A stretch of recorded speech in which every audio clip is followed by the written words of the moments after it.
There we go. All right. Worked through some technical difficulties there. All right, we are up and running.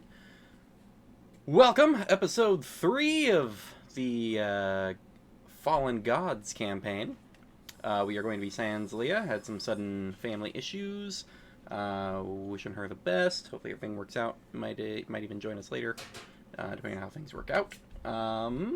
But last time, you all were able to take down a flame skull being sent there to gather the teeth to apparently be made into some sort of magic item.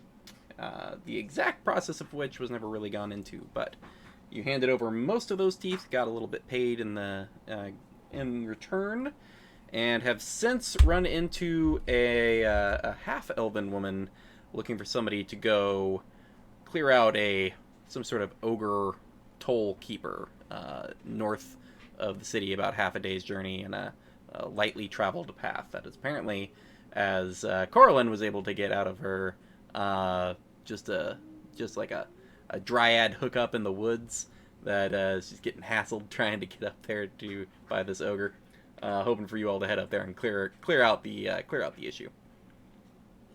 So you all are finding yourselves currently in the mid to late afternoon, in the city still, kind of wondering what you want to do next. Sehanin is grabbed by your formerly cleric, sort of, I want to say follower, but someone who's like keeping track of all your guys' stuff and seems to need her for some sort of stealthy side mission kind of thing that she doesn't want to involve the whole group in, though. And so you will be written out via that, and we'll see what happens with that later. The four of you, how would you like to proceed?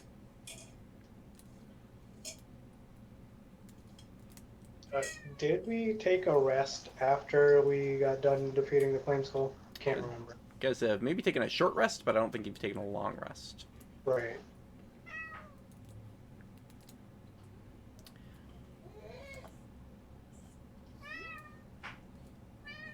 This orc talk brewed. Sorry, I didn't catch most of that. Hello? Hey, there you Hear are. me? Yep. Better? Yes. Maybe we go negotiate with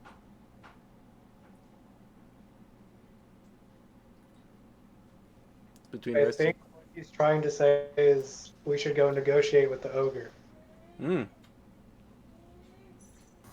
Right. Negotiate. Perfect. Let's do that. Would you rather fight? Corlin? What? Would you rather fight? I'm not saying I would rather fight the ogre. I'm just saying... I'm on the same page. I would rather fight it too. I'm just saying that this ogre is probably making a good amount of money from charging to go to this dryad. Dryads are in hot demand. And I don't think that they will want to vacate the premises just by us saying please. but not all fighting. Continue. Val, something I think might be up with your settings where you're getting auto cut out by I think it's trying to cut your background noise, so it's cutting up, but it's cutting off your actual speech.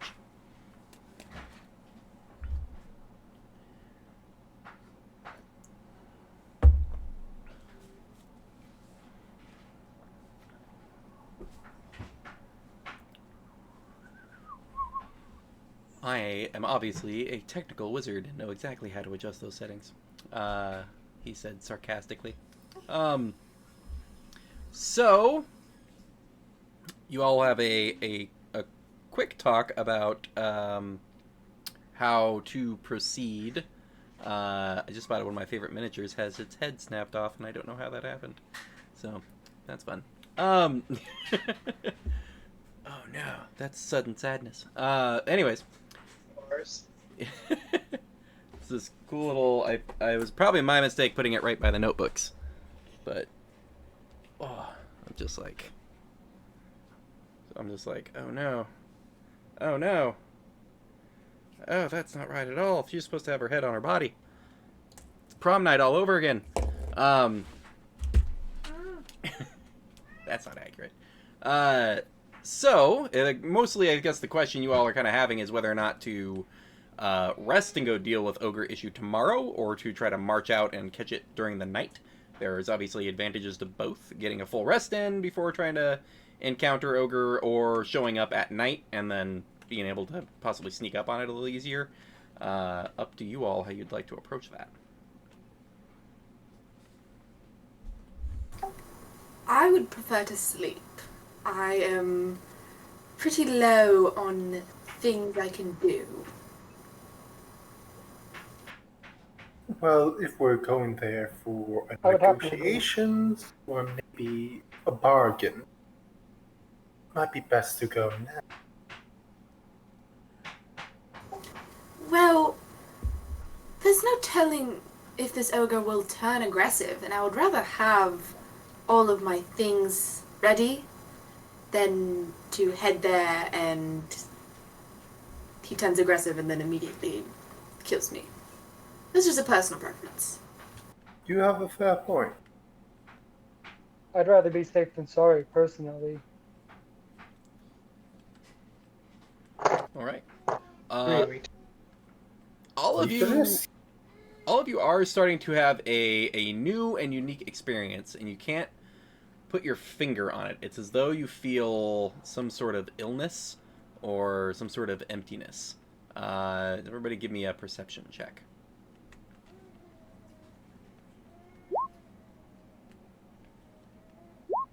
Oh no.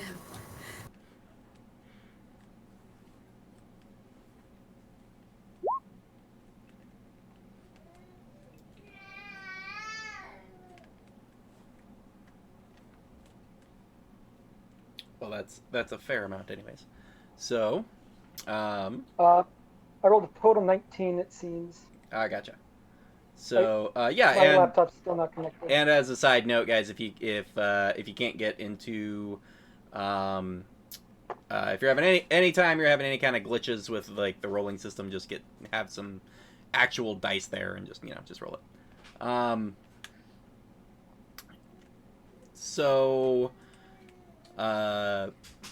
Coraline, you can't put your finger on this emptiness, and you start to worry that with the being pulled out of the heavens, losing a substantial amount of your power, and as these spell slots that you're used to expending at will are just not returning to you by thinking about it, which is not something you're worried about. You're worried as if the last of your magics have all been expelled, at which point the other three all kind of just nod at each other. Everyone else simultaneously realizing you're just hungry. You're not used to eating. You're usually sustained by your own existence, and you can visibly see Coraline slightly starting to panic. What is this? What is this? I don't like this. Why does my stomach hurt? What is stomach? I've never had this before. Wow, I think you're muted. I believe that's what the mortals call hunger. It's a strange feeling. Hunger. One But that I I'm... In my palace, it would just kind of show up whenever, and I could just take it and eat it. But I was never hungry. Well, being a mortal, one needs sustenance. And you need to actively seek out such sustenance as a mortal. That sounds fake.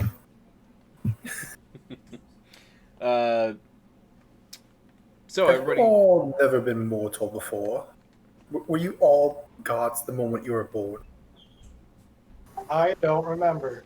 That's kind of the whole problem here. Yeah, I don't really remember much. There's a few things that stick out, but it's mostly hazy, especially the early years. That is true. Now that we talk about it, I, hmm, Are there rations around? Is that what you said, DM? Well, you're in a city, so it's not overly difficult to find somewhere to eat. Oh, You I thought actually, that. there. It actually looks like the half elven woman you were talking to before, went up like 2 blocks and then ducked into a building, and it looks like a tavern of some kind.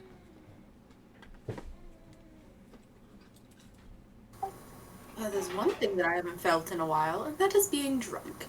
Let's go to the tavern. are you sure you should get drunk at a Yes. time like this?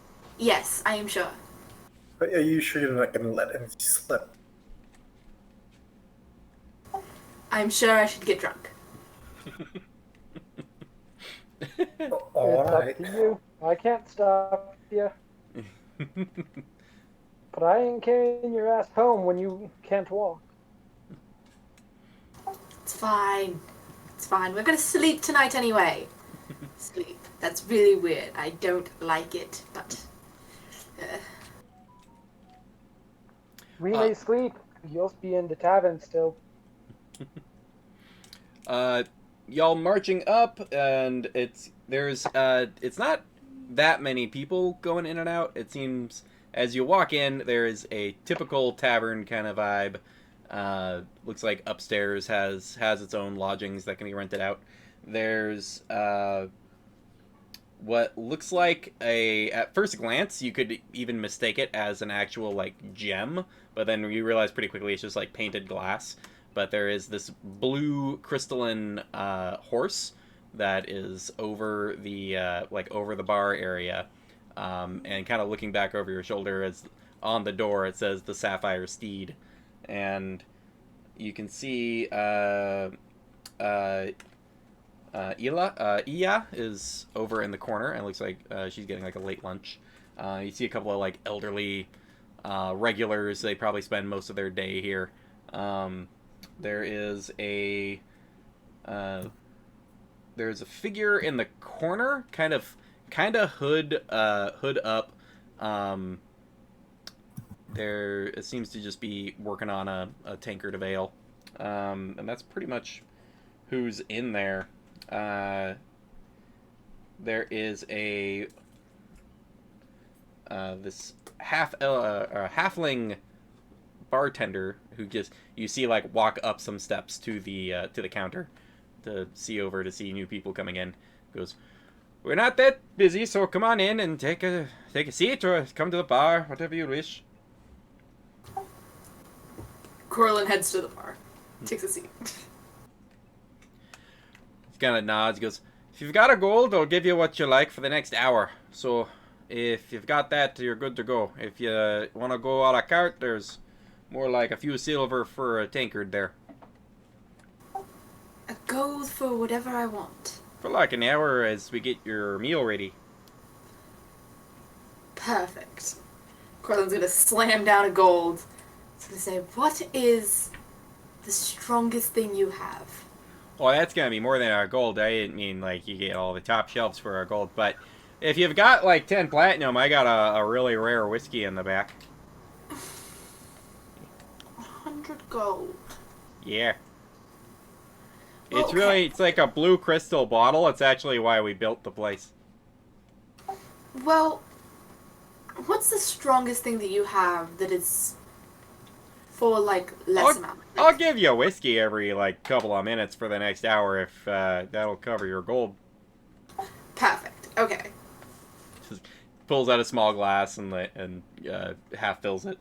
It's like, here's an eel stew, or there's a flank steak with leeks, which one you want. I don't think I've ever had eel, so eel stew. Here we go. Kind of looks over everybody else. Oh, hey, a lot of you are really big. So, what do you need? Food, drink, little egg, little bee. I'm gonna sit next to Corlin on the left, let's just say, Sure. and put down a gold and say, can I have some rum, please? You got it. Also, do you have any potatoes? There's some potatoes in the eel stew. If you want them on the side, that'll take another minute. Let's go with the stew. All right. Takes your gold. Macabre and Helm, you guys likewise sit down and throw down a gold? Yeah. I don't want anything alcoholic. I just want something hearty to eat, and maybe some water. Alright, I got a goat milk if you like. Big guy like you could use some. But water's fine. I'll get you some water. Hey you, Mr. Wizard. How much is this stew? If you want the stew on its own, 3 silver. I'll just have stew. Alright. Same here. Stew? Okay. Brings back... And maybe a pint of water or something. Oh, yeah. He comes back with the various stews and waters and all that. It's relatively quick. There's not much of anybody else that needs anything. Once he's got your meals up, he goes, I gotta check on some other customers, but you all have your meals. And just kind of nods and turns off. You see him, he grabs like a fresh, like small tankard and walks it over to the hooded figure over in the corner and kind of like, you see him kind of like tap him on the shoulder and then, do something that at first seems a little odd, but seems to like, guide their hand to the mug and then take the old mug off the table. And it comes back to, like, seems to like, wipe out the old tankard. You all look like adventuring types, eh? You could say so. Say that, yes. Oh, alright. Well, if you're looking for something, there's always, you hear rumors and things. That poor fella in the corner was a traveling paladin on a holy mission till he's, had some unfortunateness, so I think he's got a few hundred gold pieces to get his business finished. If you want to go talk to him. If you're looking for magical equipments, there's always Ira. She runs a magic item shop a couple blocks away. Real nice lady. Big old devil horns, but don't let that fool you. You'll get it. It points over at the Red Knight. She was an adventurer herself back in the day. I remember one time she came back and tried to pay for her meals in Dragon Teeth, and I was like, okay, sounds good. Yeah, I mean, someone comes up to you with dragon teeth, you kind of give them whatever they want. Yeah, that's fair. Especially when it's the dragon that's coming up with the dragon teeth. You definitely give him what she wants. Yes. She was traveling with a dragon companion. No, she had the literal teeth that she had ripped out of its mouth. But I was just making a humorous statement based on the terrifyingness of large reptilian elemental breathing beasts. That paladin in the corner. Do you know what god they worship? Oh, I'm not really versed in all that. He's got a holy symbol over on his neck, I think. I couldn't place it though. What does it look like? Oh, it's like there's like a shield with like a helmet on it. Interesting. I'm gonna go talk to him as soon as I finish my food. Right, which doesn't take you that long. There is a halfling scooping portions here, so he's overdoing it for like one of his people, but it's it's just a meal for you, the rest of you guys. Yeah. Let's have Helm give me a religion check, because this could be funny. Yeah, especially with a -2 modifier. Oh. Nah, 1 for narrative. Nope, well, it's fine. Thinking about the description, it does sound like possibly a mildly bastardized version of your holy symbol for Helm. And as you walk up, the figure kind of like you don't get a good look at the eyes, but there's sort of like a turn of recognition at like someone walking up, and you can see kind of dangling in the air is your holy symbol. Ah, hello. How are you doing? Kind of, there's a little bit of a chuckle. It's just like a, kind of like pulls the hood back and looks up at you, and you realize the eyes are like polished river stones. So no actual eyeballs, just a pair of rocks. Although perfectly like smoothed over as if it were like a moistened eye, and it's just like I've been better, and takes a drink. I see you're a follower of Helm. Was Well, I've had better days. yeah. Well, if you're part of an adventuring group, I wouldn't mind some vengeance. What seems to be the issue? I was tracking down a artifact of my god and lost all of my powers very spontaneously in the middle of a fight with a Medusa. She decided it'd be funnier to send me back blind than make me a part of the decor. So, hence, and he goes like waves in front of his eyes.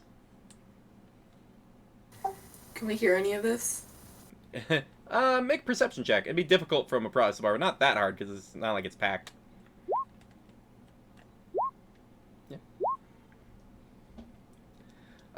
Yeah, he's not being super quiet about it, so you're catching at least the other guy's side of this whole story. But yeah, It's like watching a parent. I'm gonna grab my whiskey, chug it, and then walk over and say, "What artifact were you looking for?" First, give me a Constitution save. Yep. First one of the night. Yeah, you're fine. You ate.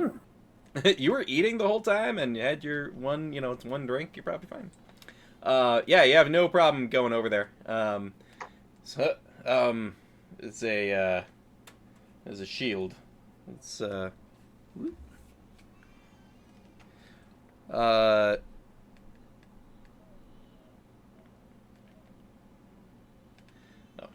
it's called the Sapphire Shield.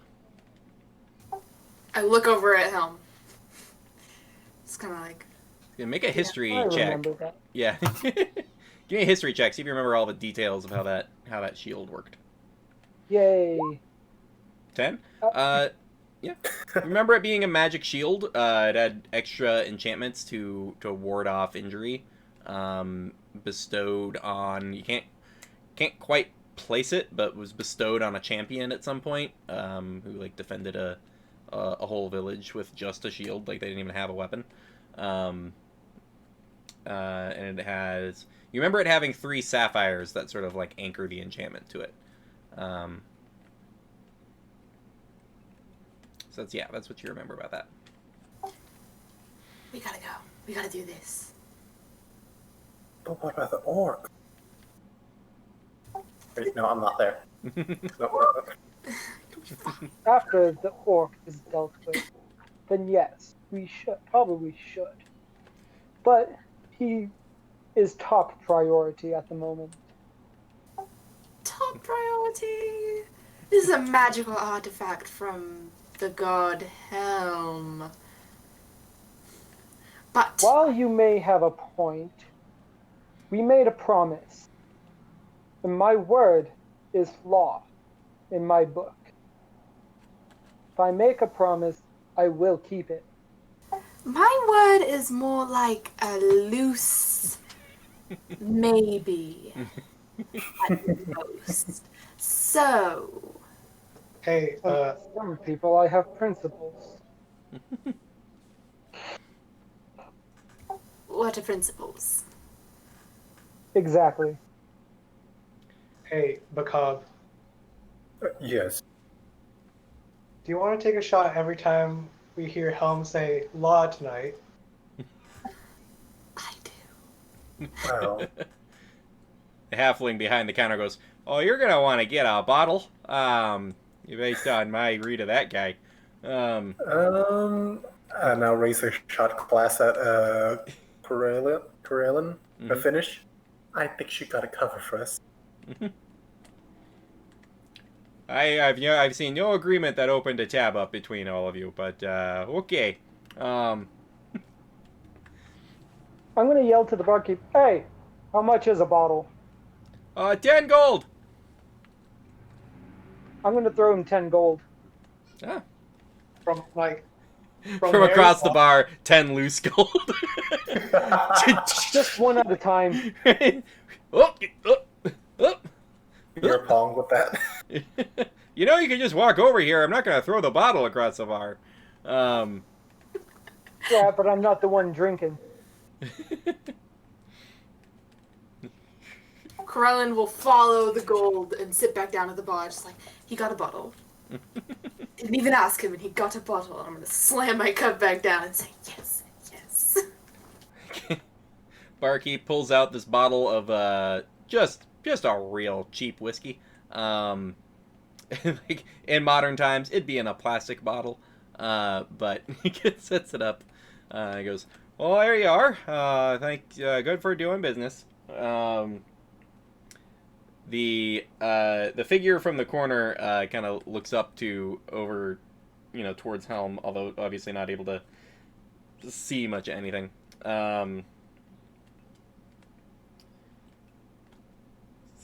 He's like, I have 50 platinum pieces that are ready to hand over. Overheard you guys talking about an orc? Did you mean the ogre that Ia's trying to get people to go take out? I'm gonna take a seat with him. Yes. What do you know about him, if anything? I was gonna take that job after I got back from the Medusa's temple. That's all I know about it. Somebody sounds like an ogre holding up a trail or something. Yeah, that's pretty much the gist of it. There's a location she wants to get to, but can't. He's in the way. Yep, that's what they do. Not all of them, but most of the ogres around here are just gonna block a path and ask for gold. Pray tell, what is your name? Obai. Oh, bye. Okay. Well, I hope you stay well. I will be back to this city. To be clear, and he kind of points, but not like at you. He's like, to be clear, what I want is her spit, which sounds weird, but from what I heard from some mage here in town, if you can get the saliva, like a vial of it, I can at least get one of my eyes cured back to normal. So the 500 gold is for 2 vials of Medusa spit. Interesting. I don't Okay. imagine she's gonna give it to you willingly, but don't just kill the thing and walk back here and be like, "Hey, it's dead." Be like, "Neat, I still can't see." I will make sure to acquire some.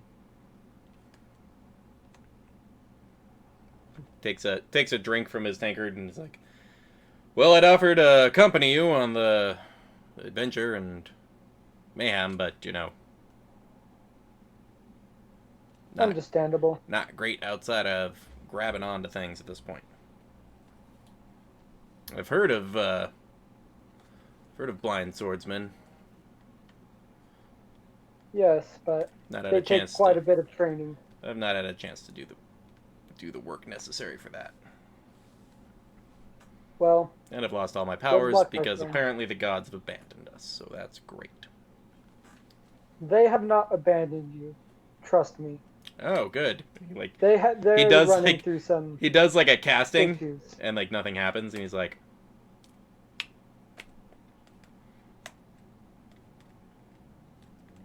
Their powers aren't available at the moment, but they will be back. As long as I have my way. "Good luck on your quest." Kind of turns back and he's like, Thank you, my friend. "Lido, bread." Oh yeah, 1 second there, bud. All right, so you all finish your meals. Are probably about a third to halfway through a bottle. Krillin is drinking. Sorry, what? Corlin is drinking. Drinking most of the bottle. Ah, gotcha. They are going hard. Just take a shot or two. Corlin has a mission to accomplish, and involves most of his bottle. All right. I'm gonna have Corlin give me a Constitution saving throw with disadvantage. Basically, roll 2. It's a 9. All right. Well, Well, it's a good time. With the intent to become completely inebriated, without any kind of like pacing system, you guys get through. It gets to the evening. Corlin is just sloshed at that point. It's not. It's not a super attractive sight here. There's a lot of incoherent babble of things. Corlin, give me a history check.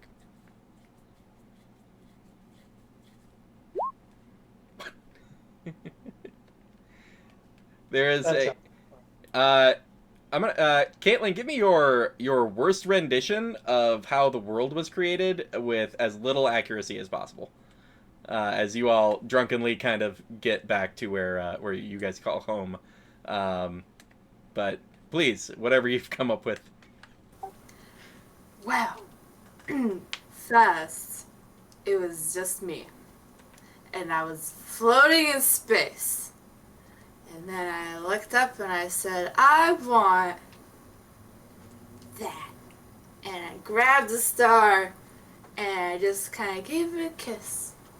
And then, boop, into the world. And then I was like, but I want some people.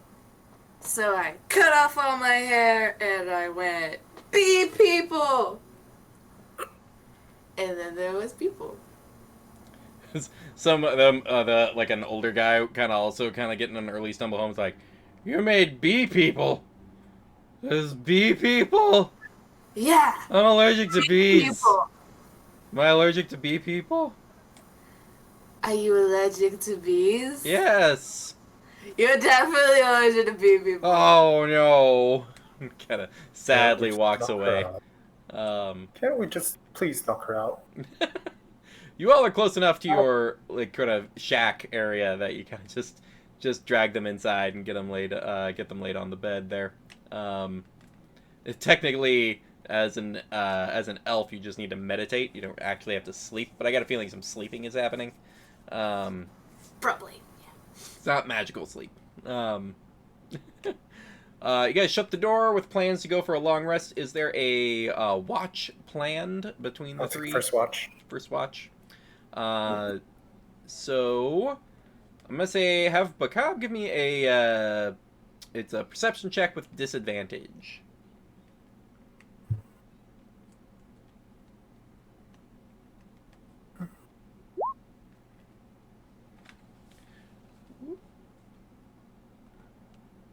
I actually have a hard time.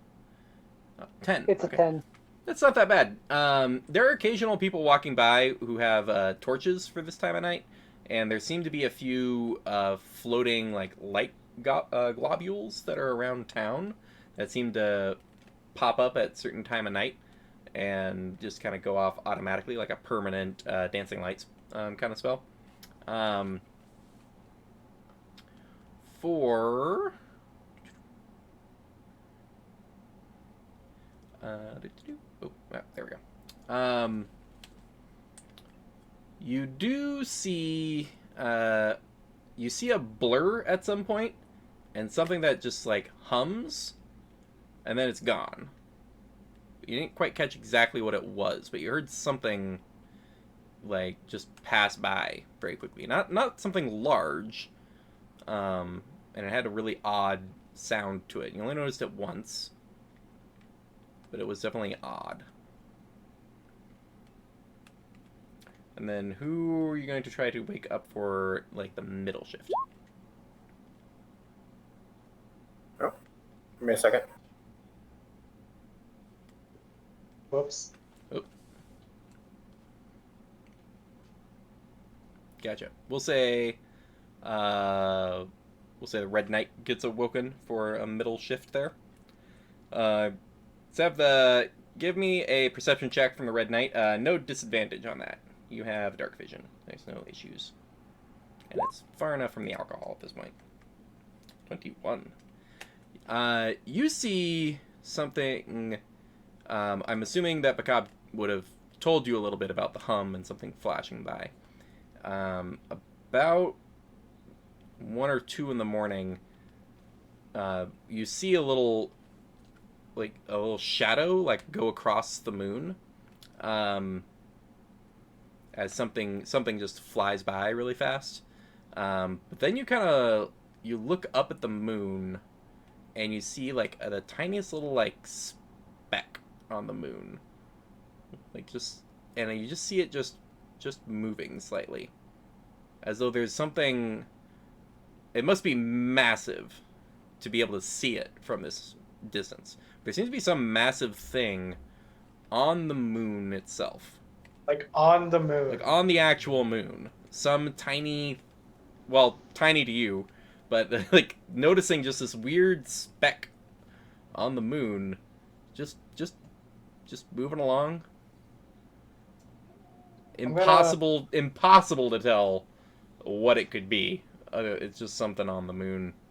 But you have spotted that there's a thing walking around on the moon. Intending to wake Bakab up, but also he can't see in the dark, so he probably wouldn't see it at all. So I'll just sit on this. Right. And then near the end of your watch, you do notice that hum noise, as you see the tiniest little bird just like land on like a perch on your guys' hut, and like it's going to look in through the crack that you're looking out of, and then it like sees your face and immediately just like and flies away. I always knew my animal handling wasn't that great, but still, it kind of hurt. This like pitch black hummingbird just like zipping away as soon as it spots you. Would I recognize, like, would that seem normal to me? Make a nature check.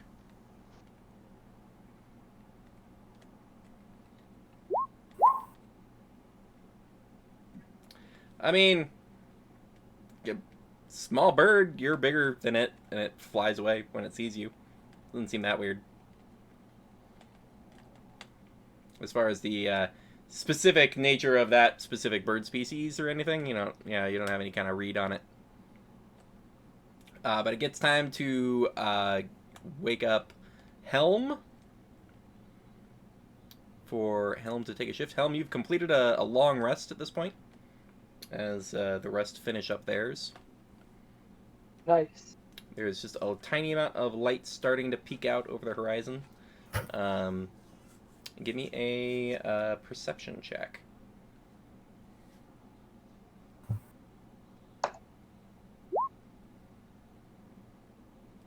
Oh. 3. All right. So, you are just kind of sitting there, staring at the door. You can kind of get your armor on, shield, everything getting kind of ready to go for the day. Maybe setting up, for some possible ration splitting or something in the morning. You notice there something move under the door, but it's something leaving. There is a scurry of something under the door, and as you take a look, you do see this. There's a hole that has been dug out under the door, and something just went and ran out. Damn rat! How we taught it a lesson last time. It raises a good point. Let's have Corlin. What are some things you have on you? No. Not much. Yeah, you don't have a lot.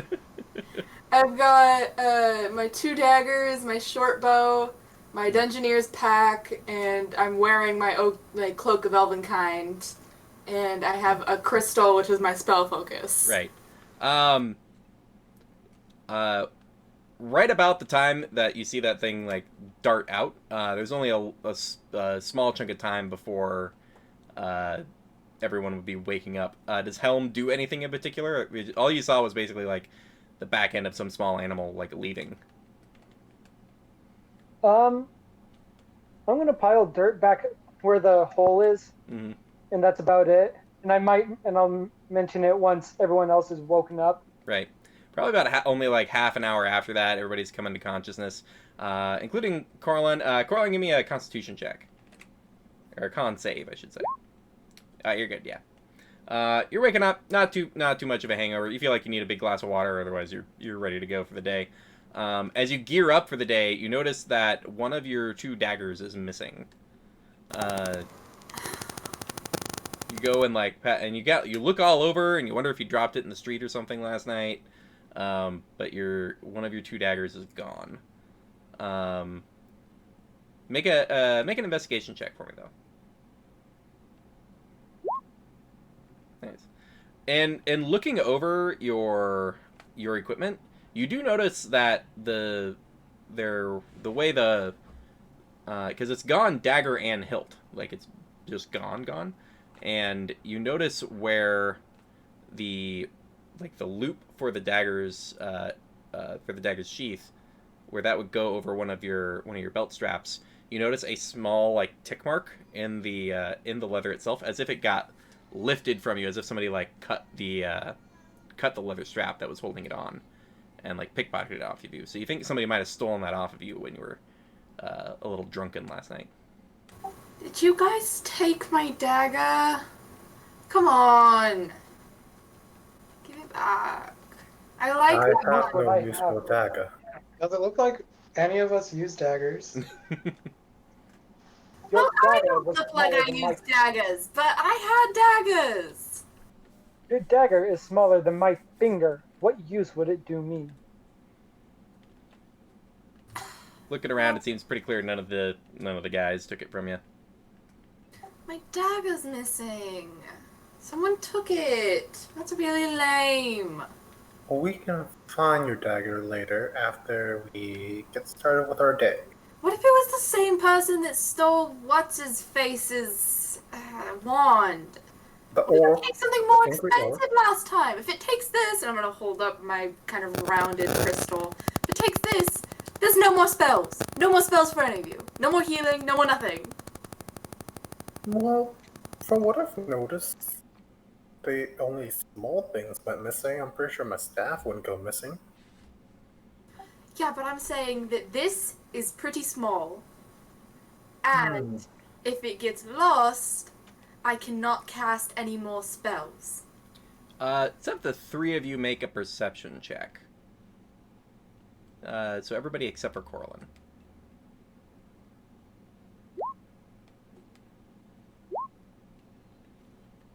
No, never mind. God damn it, guys! I'm sorry, but we're applying. everybody's kind of gearing up, and it's like it's one dagger, and they don't really use daggers. Daggers cost like 2 gold. There's a lot of circumstances where everybody's kind of like, I mean, yeah, it sucks, but let's move on. So everybody gears up. A new dagger. You do see a small stack of or no, but as you guys are getting ready in the morning, there is at the makeshift door out front there, and a wood elf gentleman is there in a relatively well kept traveler's clothes, and he's got a small pull cart that's just it's not too big where he needs a mount. He just pulls it along, but he does set a small box at the door, and he goes, "You all might want to grab these before somebody else does." What is it? You guys open up the door. He's already lifting up his cart and moving along. Doesn't turn back to answer you. Just walks away. Did someone order Fantasy Amazon? I'm gonna pick it up. Yeah. And take it back inside so that no one else can take it. It's a very simple box, very cheap wood. You go and open it up, and there's just a stack of rations in there, like a twice baked kind of biscuit kind of thing. Something you would crumble into some water to make basic food. And there's no note or anything. It's just it's a ration delivery, and it's a box of 2 stacks of these triangular rations in this square box. Well, we don't have to worry about food. Although I don't know if I would call this food. If it works, it works. You guys do have a small not stove really, but you have a small open fire area with a little pot that hangs over it to boil water. Looking at it as you guys kind of begrudgingly gotta mix them up. As you try it, it's actually very good. It's a mixture. It seems like it's been well buttered in the creation process, and there's some sort of brown sugar running through it. There seems like a couple of looking back at the box, it looks like one stack is flavored with sugars and one stack is flavored with herbs. So it's there's a sweet and a savory ration stack. Somebody threw a couple of gold down to get these rations. It's not as cheap as you would have expected it to be. Could it be from Valia? Yeah, one of my children might have bought this. Actually, before we head out, have we all decided on a name? Call ourselves, just in case. Yes, you can call me Minya. Hmm. It's Elvish. What about you, Helm? Wilhelm. Okay. Given all his near-death experiences in the last 2 games, it seems fitting. And you, the Red Knight, if I remember correctly. I think I shall be called Amara. Amara. Huh. You put a lot of thoughts in your name. You can call me Bob. Bob. Wilhelm, Minya, Bob, Amara. and Amara. Yeah. All right. So you all are gathered up. Have a pretty okay breakfast. I mean, it's sort of just like a good cereal, but it's actually pretty all right. And what is your first order of business? Let's go fight an ogre so we can go get a magical shield. Later. Why don't we deal with the ogre first?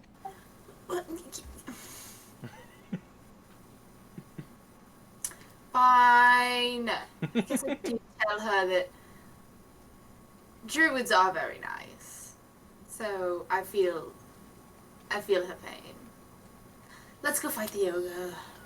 Ugh. All right. You all pack up and start heading out. As you guys would be coming out right about like 8 or 9. Still cool in the morning. But you do see it would be actually a high elf with a bunch of like woodworkers tools, who is like would be just walking up, and sees you all coming out, and goes, it's like he's been counting, and he's like, all right, are you all heading out then? Yes. I had to make some improvements. Oh, thank you very much, my child. Not a problem. And it seems has his own little like pull cart, kind of like the last guy did, but has like some wood and supplies, and woodworkers tools, and it looks like he's there to make it an actual like livable dwelling with a door that locks, as weird of a concept as that is. It's like, you all head out. I'll have all the work. It's not much work, so it's should be done, by the evening. Thank you so much, my child. You all having a problem with the door? You all having a rat problem? Yes. He kind of looks. He's like, he sees the tracks. He goes, "Yeah, there's a lady in the northeast of town that sells cats. So I'd get one. That's what we did over at mine. We get a couple cats, and then they mouse for you. Let's get There's a cat. been Let's rat. get a cat. You'll probably want to get a There's big been cat a then." rat problem? Big cat. He points out, yeah, you see the tracks here, and he kind of like points out on the ground, the like traveling trails and scratch marks and whatnot.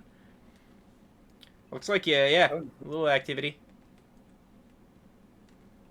Not a ton. I've seen worse, but Rats are part of problem for me.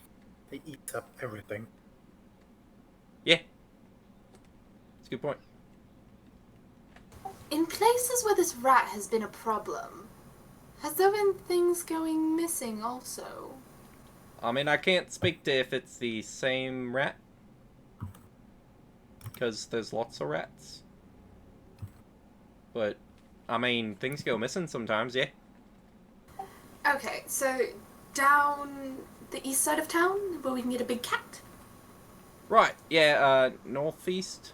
Northeast? Okay. Thank you very much. Ask around over there. Her name's Safa. So ask for Safa over in the northeast part of town. Thank you so much, my child. Right. Good day to you, folks. I'm gonna get to work here. Enya, Yes? I don't think we should call people my child anymore.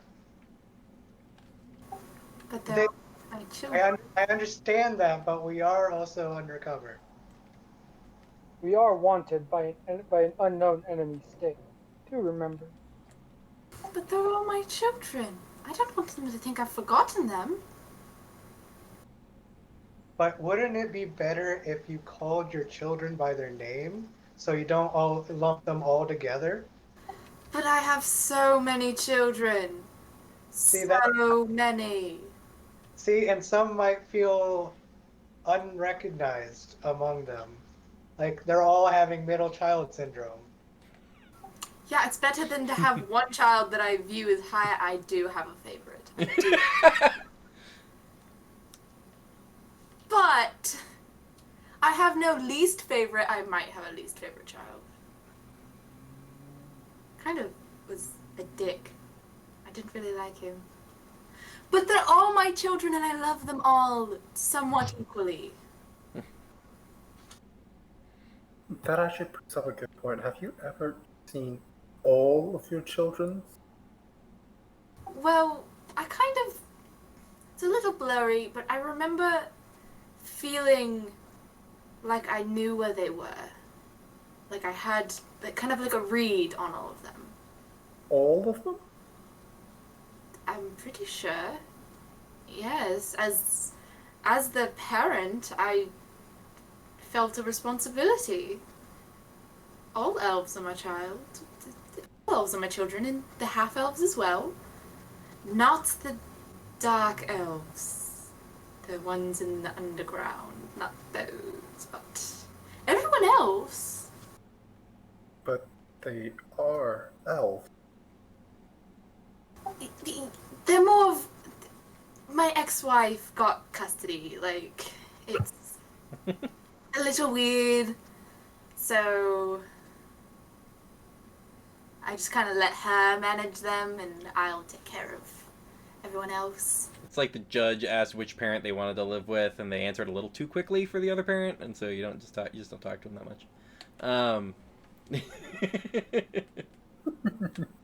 All right. I imagine y'all are having this conversation while marching, not in front of the carpenter. He's just like, what the hell? He's like, I'm here to hammer nails. We have a very vivid imagination.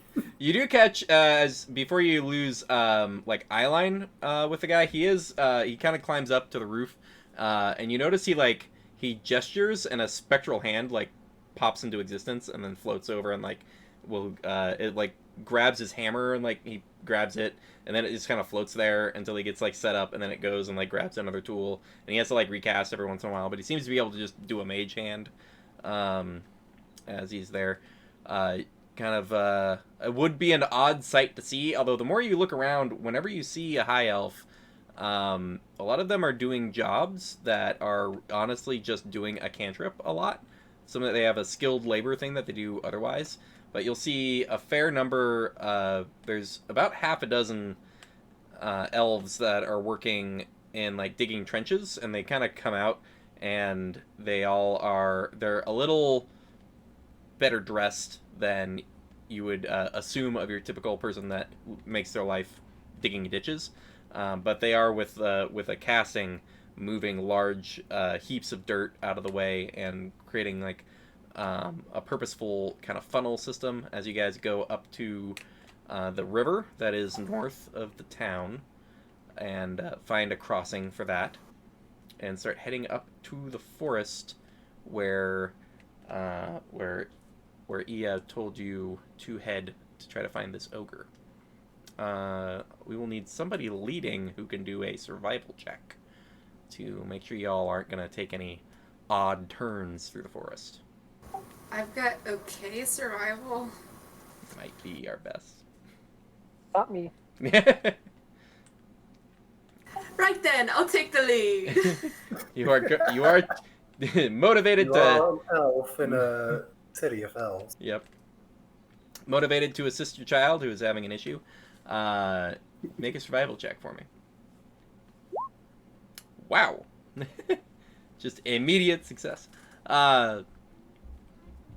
The initial path, it's not a road necessarily, but it's very well traveled, as though it's a main route people take for non-official business. So it's about cart width for quite a while until you come to a branch in the road that is almost just like a small animal path, as though it's only traveled by like foxes or something. But it meets the description that Ia had for the area, except there's a thick branch that is set. It's like there's two trees to walk through, and there's a branch that's been set on it as if to like block the path.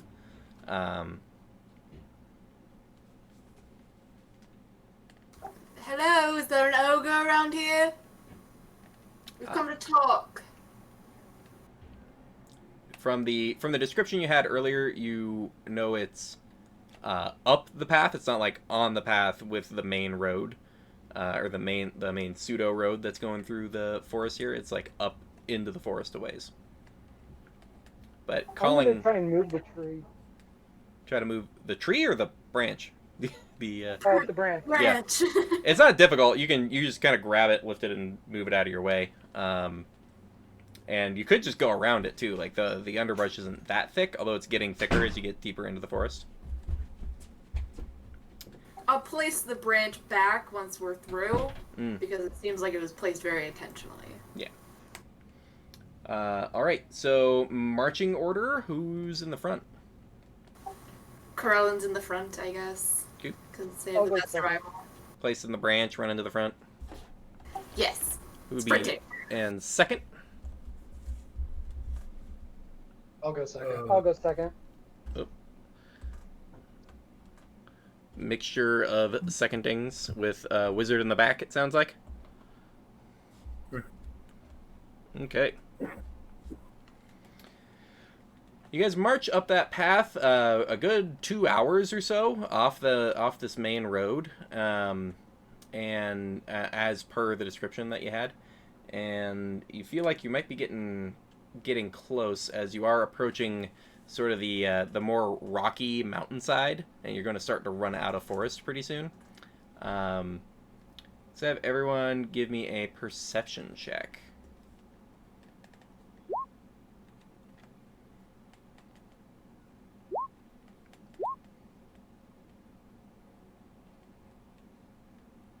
Not horrible. Yeah, it's an interesting spread. The Corlin, you are first to notice there's a large tent.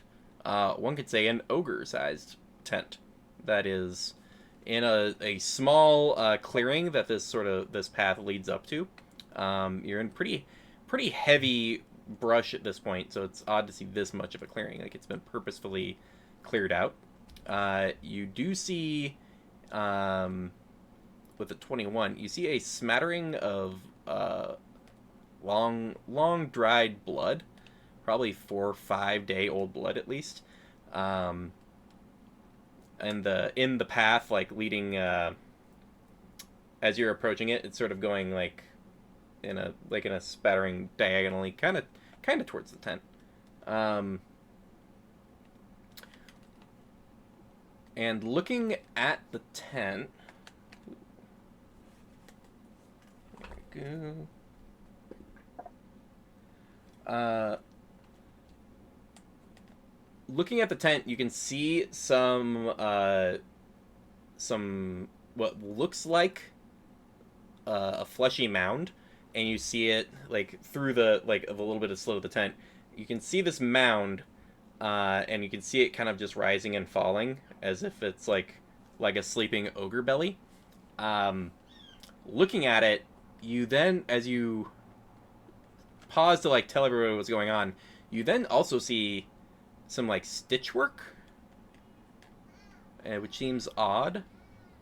And then it doesn't look like scarring. It looks like just a colored sack that's been stitched. And you see the stitch work, but you do see it like rising and falling as if it's a large sleeping mass. I'm gonna turn around and like, what should we do? I don't know what to do. The rest of you are just seeing that you're coming up to a clearing. With you do see like the edge of like a tent up there. It's the ogre's tent, and it looks like it's stitched together, and it's very creepy. I don't like it at all. What should we do? Just an ogre. Go up and talk to it. Well, see, the thing is, talking isn't... It's kind of my strong suit, but it's more lying that's my strong suit. I'm not... Well then, I don't know, make up a lie saying he is emissary of some place, and the ogre, if he moves to a place, get a lot of gold for it. That I can do. Perfect. Okay. Corlin's gonna kind of step forward. Somebody got something. Here we go. Something was whacking a speaker or something. Corlin moves what? Corlin's gonna move forward Mm-hmm. and kind of like hit a tree, like a knock. Mm-hmm. It's like, hello, Mr. Ogre, we need to have a talk. make a persuasion check for me.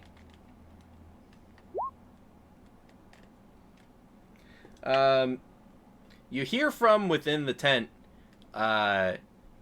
okay, come on up to the tent. I'm very friendly. Insight check that? Yeah, go for it. Would I be able to as well? Oh no, he's Yeah. very friendly. Actually, you'd be surprised.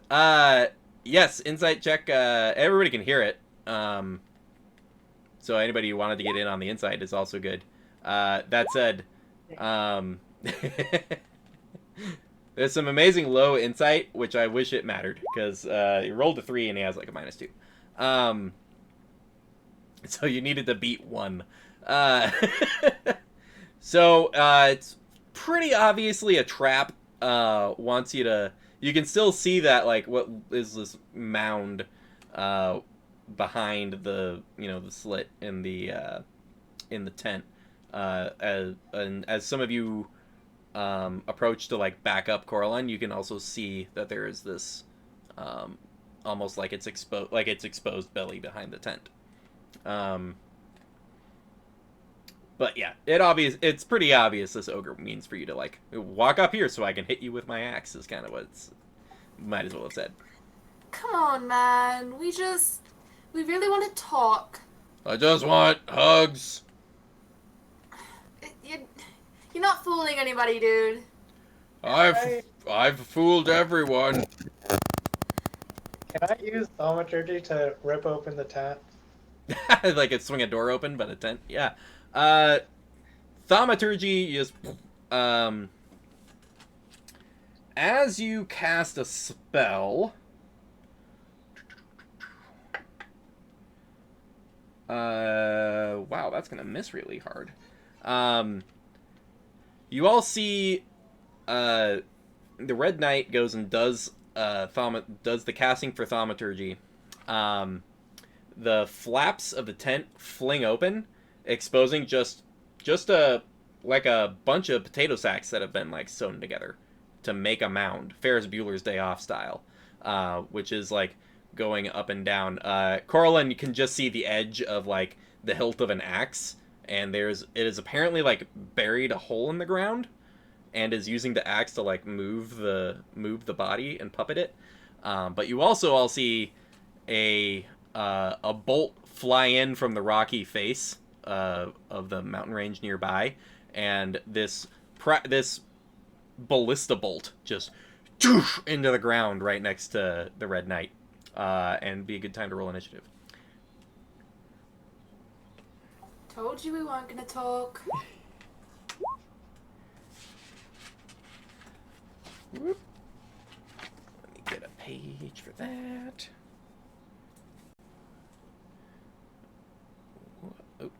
Oh no. Should have locked these in place before I got started. But I was too worried everybody's going to keep flying around. Ooh, levitation. I can levitate. Alright. So... that is... a 6, a 5, a 20, and an 8. So you guys are doing very well right off the bat.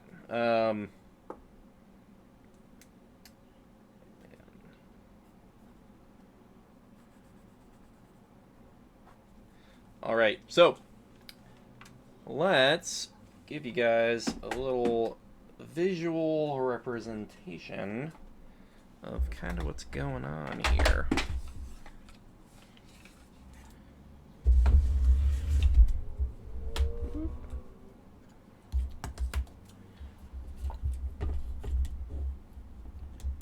I drastically need to kill that chroma key, though.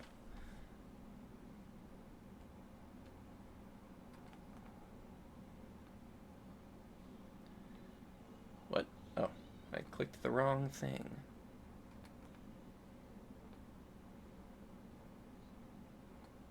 Here we go.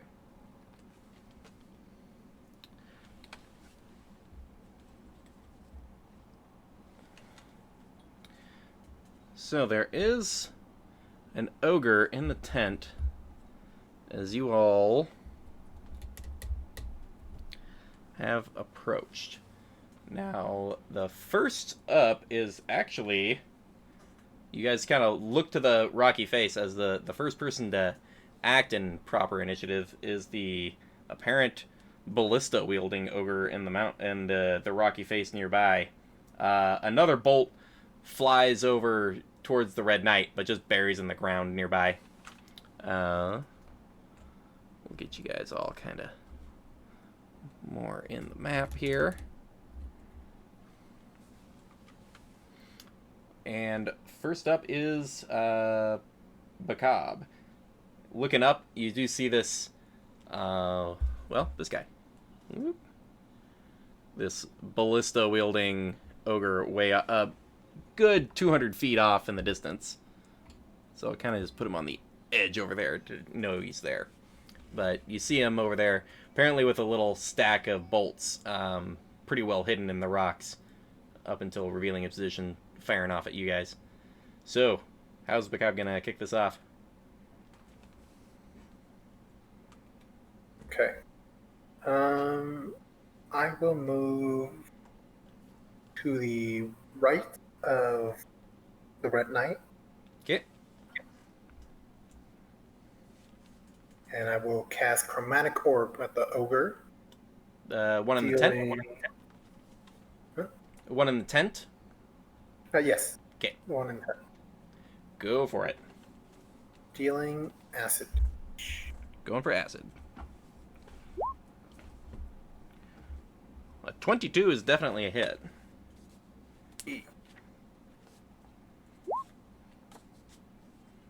14 acid damage. 14 acid. There's this splash on its skin. It goes, you see that it tried to, it had a small amount of cover, but not enough to prevent the hit of a 22 anyways. But a little bit of acid hits its shoulder and then splashes on the ground behind it. It's just like, oh, let loose! Oh, you already are. Seems to be shouting out orders, but is unclear on how everything works. And then that's your turn? I'll move diagonally behind the Red Knight.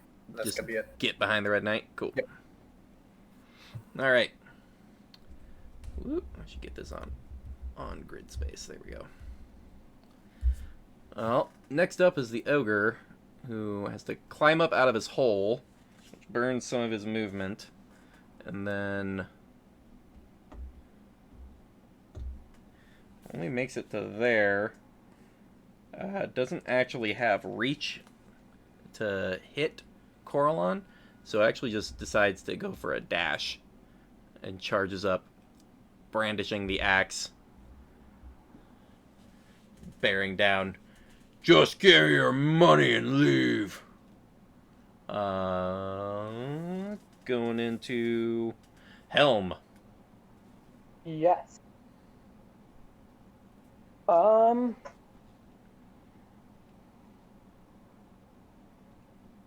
Let's see.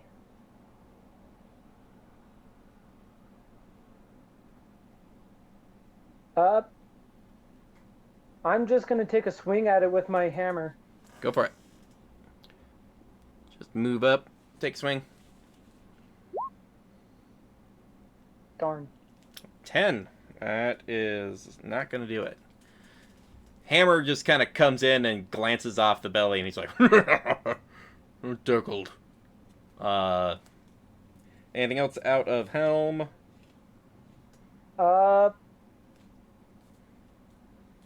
No. All right. Red Knight would be up. I'm gonna take out my glaive, do a little spin with it, and try to slash across his belly. Go for it.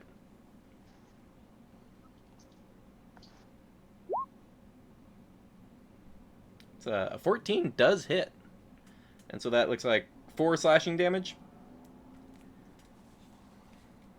Yes, Alright. and I'm gonna use. Actually, that'll be it. Okay. So a spin of the glaive. The other is like, Why so fancy? Ow! Who looks down at the slash across the belly they didn't even really notice happening. Coming back around to Corlin. Corlin is gonna kind of look at the ogre that's next to us and casting suggestion. Ah. What do you suggest? I suggest maybe you should just run away. Find another place to earn money. Not here, ever again. You see the twinkle in its eyes, and it does seem to be listening to you. And it's just like, oh yeah, running's good for you. And you all look at it, try to. You see the aggressive posture of the axe just sort of drop slightly as it seems to start to turn around to like just walk off. And anything else out of Corlin? She's gonna look at her party and she's gonna say, "Don't hit him, please." All right. In the distance, the one with the ballista sees the casting, but you do have rock cover. It grabs a couple of bolts and heads over a little ways on the rocky face in the distance, and is going to fire in again. That is a 17 to hit Corlin. That hits. That is... Wait, where'd that dice go?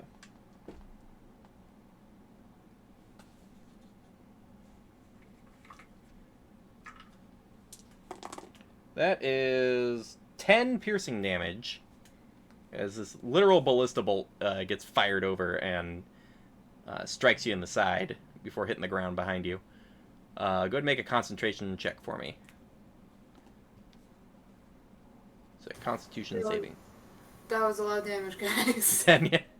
For you all, that is a bit. 11 is just enough. So yeah, you pass your con save to maintain concentration on suggestion.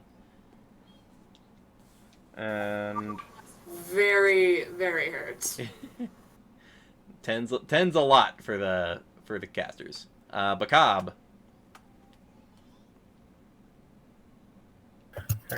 Okay.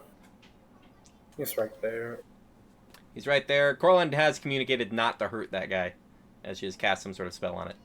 Yeah, I turned around and said, "Don't hit him, please." No, I guess I won't hit him. However, is he gonna hit me? So I'm gonna move behind the Red Knight first. You move. There's almost a half twitch to like try to swing at you with the axe, but that wasn't what he was suggested. He was suggested to, to just go for a run away. For 8 hours, you will be running away. This is maintain concentration on suggestion. He's just gonna keep running. Can we still see the ogre firing the ballista? Yes, has not had a chance to hide again. He's in plain view. He's a good 200 feet away, but he is in plain view. Then I will move to the right of that rock on the top. Whoop. Just to the right of the rock. You can see him on the distance right about there, but, a ways off. He's within 90 feet, so that's good enough. Within what? 90 feet. He's 200 feet away, not 200. not 100 feet away. Then. He's got quite a range on that ballista.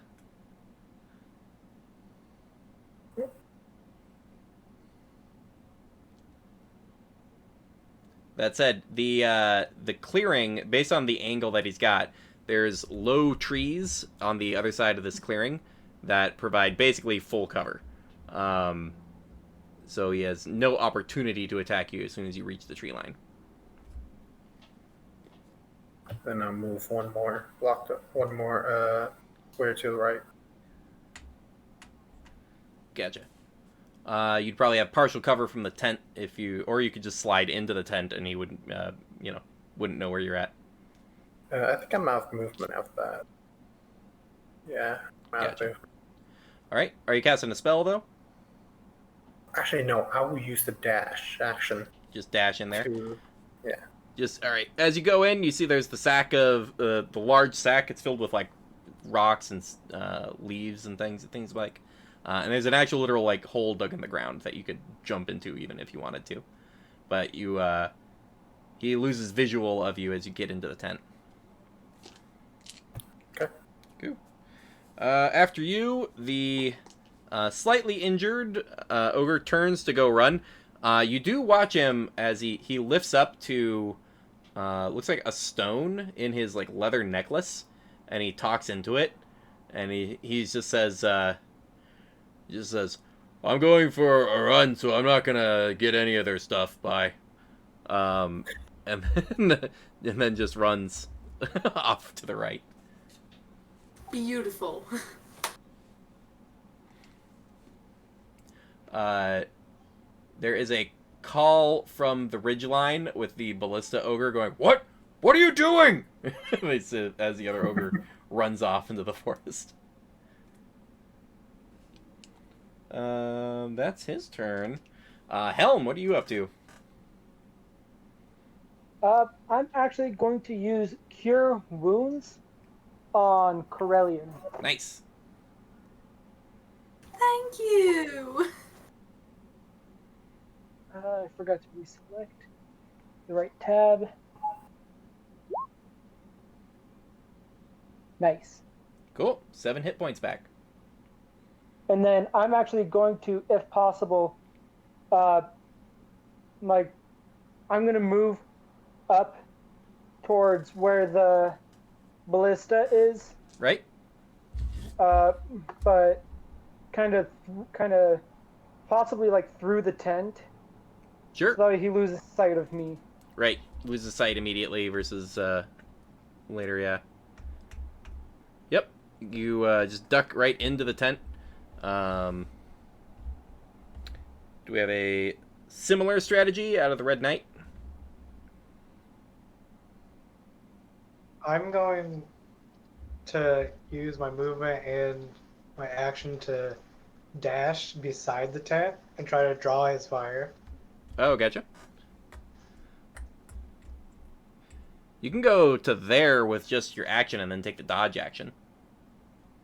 And just be, like, ready to dodge any bolts that come in, with you being the only visible target. You can see Corlin's right next to a big rock, and everybody else is already in cover. Okay, yeah, I'll take the dodge action. Go for it. Corlin, you are mostly healed. And there is a large rock right in front of you could duck behind, or you could try to jump into that tent. I'm gonna go behind the rock. Okay. And I will hold my action until the ogre gets within 90 feet of me. What action are you holding? The sleep spell. Holding a spell, even a non-concentration one, uses your concentration, which would break your suggestion concentration. Never mind. You can hold weapon attacks and things like that. Chuck a dagger or what have you. I'll hold an attack with my short bow. Gotcha. Well, you could make the attack with your short bow. I think the max range on that's like something silly. Yeah, wait. You'd be at disadvantage, but you could take a shot at him. Why not? I'll take a shot. Yeah. You kind of just pull your short bow and get like next to the rock, and then take a attack with disadvantage. So an 8 does miss. You hit the rocks actually relatively close by, and then just duck behind the large rock again. Yep. The ogre is just like, once again, just yells like, "What are you doing? This can't be the plan!" And goes and takes aim at the Red Knight, who's really the only one it can take aim at. With disadvantage, that's a 5 to hit. you see this bolt coming, from a couple hundred feet away, and then just sidestep where it's heading, and it just hits the dirt next to you. I would say a red knight can give me a perception check.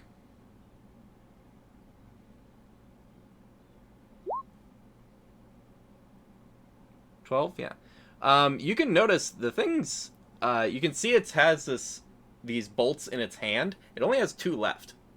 So it only has 2 more shots before it's like out of these ballista shots, and it seems to have a relative look of genuine confusion about what's happening with its ally just has taken off into the forest.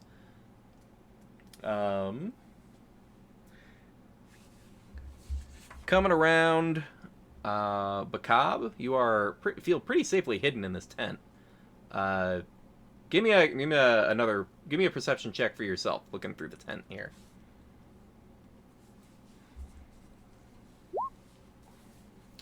13. You can see that one of the bottom sacks from the fake ogre body, you can see is filled with just like random gear. It looks like regular travel packs, like explorers packs or dungeoneer packs or something. It's like backpacks filled with just like random sets of equipment. There seem to be some swords and a longbow and some arrows that have been tucked away in there. You taking just a quick look as you climb over it, you can hear the rattle of like coin pouches that are in there. It looks like there's just like random gear and weapons and supplies in there. So it looks like that's where they've been storing their pickings. I think I found your daggers. Wonderful! Get them!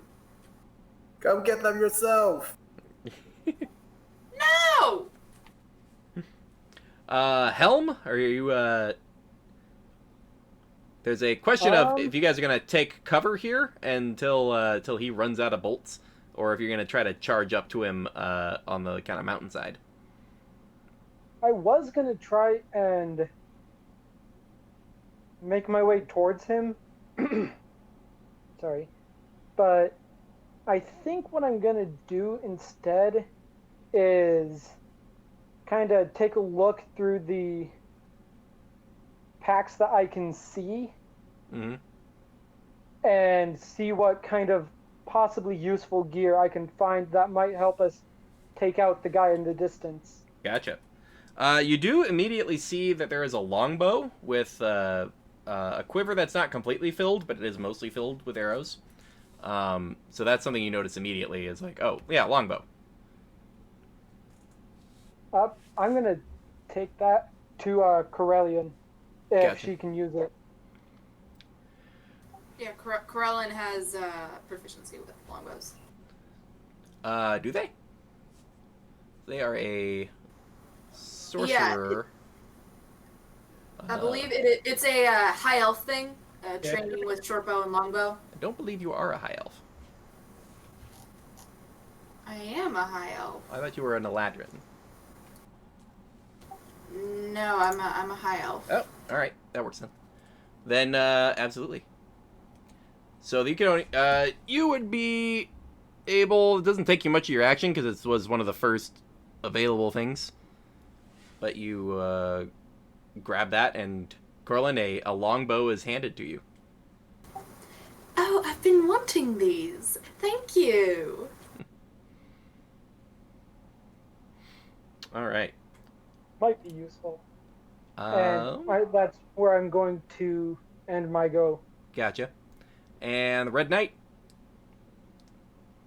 Alright, I'm gonna cast thaumaturgy on myself, like holding my throat, Mm-hmm. so I can make my voice louder. Mm-hmm. I'm gonna yell at the ogre, "Hey, ugly! Come down here and fight me like a man!" Give me an intimidation check.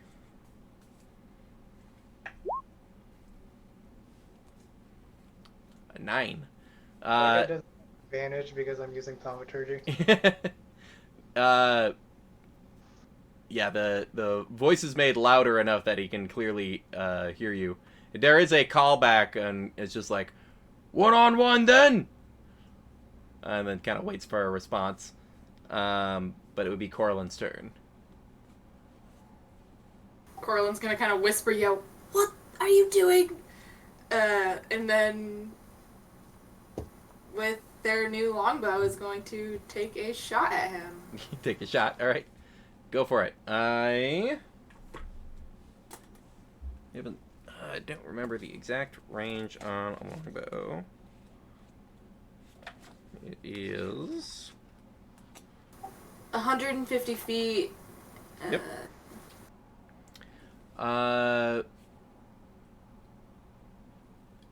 You would probably be able to, if you moved up, get to that first range increment. Or you could stay in the cover with the rock and be a disadvantage. I will move up to get to the range. Gotcha.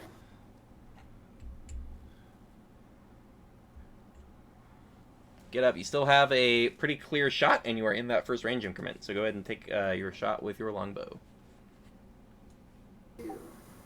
Okay, can you please work, please? I'm pretty sure it'd be the same. Yeah, it's the same bonus as the short bow. You'll just roll different damage.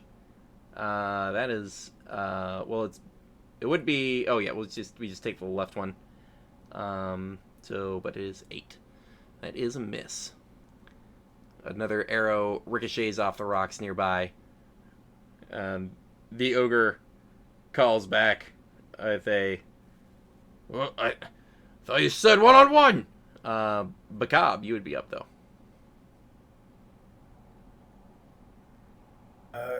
I can hear this conversation, right? Oh, yeah, it's being shouted back and forth. I will run over to the Red Knight. Mm-hmm.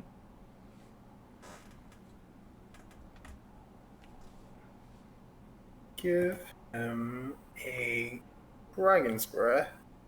That Deals.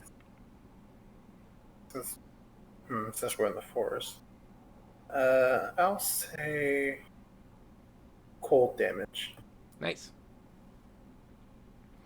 As a tiefling, it's an odd feeling, but you do feel this icy breath at the back of your throat, like you just swallowed like you swallowed an Altoid a little too fast. Take the 1-on-1, you'll win. Also, just to clarify, the Red Knight is a female. Right. Yes. So Red Knight, ready to go with you can see the fog coming out of your breath, like reverse, like reverse breath fog usually. The ogre kind of in the, actually, Bacab, give me a perception check. It will do.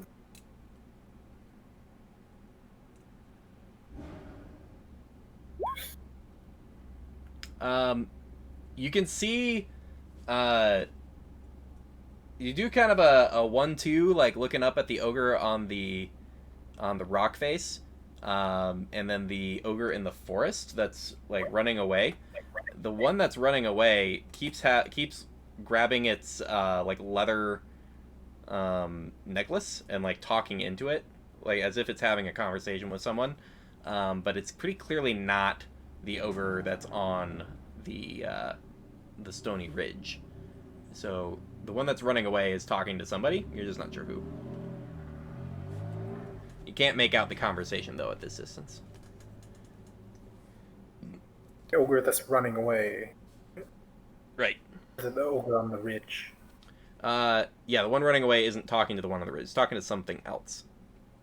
And the one on the ridge is kind of like training its beyond heavy crossbow, and it's just like, have everybody else back up behind that rock, and we'll have a fight. And then pauses to see what everybody does. Okay. And I will move behind the rock and call Corlin to come back as well. Helm, Corlin, do you two also move Corlin back? will head behind the rock, yes. Gotcha. Is Helm allowing this as well? What I'm going to do before I solidify my position is I'm going to make my way towards him as kind of acting like I'm giving him like a pep talk. Mm-hmm. And as I do so, I'm actually going to cast heroism on him. Nice. Give me a deception check. I hope Okay. this works. Doing this nonchalantly. 19. Yeah, it comes off just like a pat on the back. But you do cast heroism. What does heroism do? A willing teacher I touch is imbued with bravery. Until the spell ends, the creature is immune to being frightened and gains temporary hit points equal to my spellcasting ability modifier at the start of each of their turns. Ooh, nice. What is So the every turn, what is you the get duration on that? up to a minute. All right. You go and give the Red Knight a pat on the back. As soon as you walk back behind the rock, the ogre and the ridge starts making their way down. Given its speed. What's the amount of temporary hit points? 3 per turn. At the beginning of your turn, you get 3 temporary hit points. So you have 3 temporary hit points, and then And those... the temporary ones are always used first, from what I understand. Yeah, they keep refreshing every turn if you take damage. However, there is a small trek down the rock face, and as it gets up to you, there's about 3 turns left on that heroism. Okay. But it Better does than nothing. get up to here, and he goes, "Well, we'll settle this. You win, I'll have our stuff, and if I win, I get your guys' stuff. The rest of you leave peacefully if I win, alright?" Sounds good. So how many terms has it been? It has been You have 3. about 7 turns so far. 7. It's So been that- 7. It takes him. He was 200 feet away up a rock face. What is that? 1 temporary hit points then? No, they don't. You don't get a stack of them. They don't stack with each other. You have 3 temporary hit points. Okay, Yeah. that makes sense. How long does Dragon's Breath last? 1 minute as well. Okay, so you've got about 2 rounds left on Dragon's Breath and 3 rounds left on Heroism. Yeah, he walks up for a duel. You guys kind of square off to see who's gonna do what first, and we'll have you re-roll initiative actually, see who's like going first in this one-on-one. While they're doing this, I will tell the party that the other ogre that's running away, you're talking to someone else through the necklace. And Red Knight, you have your you guys square up and then both like go for weapon attacks, but you get to go first. Okay, I'm gonna use Dragon's Breath first. Nice. So to make a dex save, I think. Yep. What's Bakab, what's the dex save on your spellcasting? So that is very low, sadly. That's a 13. Just makes it. Damn. Or not. He's a little more Damage, though, I dexterous than the average ogre, but he still only made it by 1. So the Still take half damage. Still take half damage, yeah. 3d6. So yeah, 3d6, he'll take half. You want me to roll that? Yeah, either way.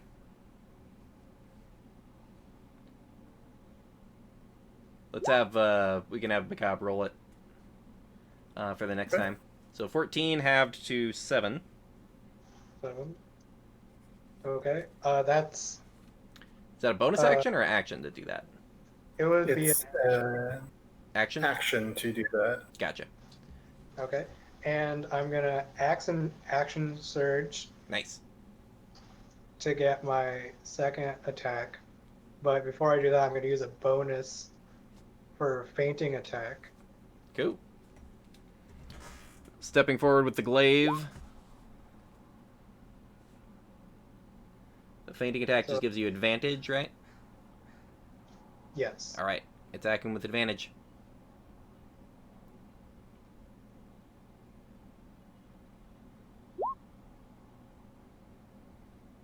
$19, nice. With 12 plus the 3 from fainting attack, 15 damage. And on top of that, yeah. Actually, no, never mind. Searing Smite is a bonus action. Yeah, you have to. You have to set it up and then do it. Yeah. That'll be it. Gotcha. He's a little surprised by the amount of damage that just got dealt to him. He does. Let's see here. He is going to. He's just gonna try to shoot you from where he is. So you see this heavy crossbow near ballista just line up towards your center of mass, and this very loud from it firing off at this closer range. That's a 5. So you just duck it, and the rest of you watching this ballista bolt just slams into the rock you're all kind of behind, and splinters off a bunch of chunks. And he's just like, oh, heck with this. Goes 5. Just crashes through the tent. And just buries a mitt like down into, ripping through canvas and sack. And then just pulls this longsword out from underneath the pile. It seems to be giving up on its ballista stuff. Red Knight, what are you doing? Is anybody else going to try to do something off to the side? Okay. I'm gonna watch. That's all we can do. Gotcha. All right. I thought. I'm supposed to be fighting you. I thought 1-on-1. Do you want me to hold back? He's just like, all right. Seems a little frustrated. Huh? Another fainting attack. Yeah, go for it. So it'll be 4 extra damage, but yeah, go for advantage.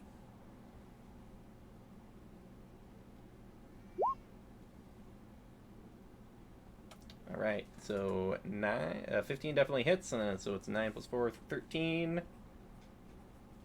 Already starting to look pretty hurt. This thing is sort of half straddling a hole in the ground as well, and it's gonna try to make. That's a natural 20. Just takes the sword, slams it down. That is. So that is 14 slashing damage. As this sort of slightly dinged up longsword slashes across you. Did you roll to attack? That was a nat 20. Oh, I thought you were saying nat 20 to him making a dex save over. Oh no, that was okay. That was not what was happening.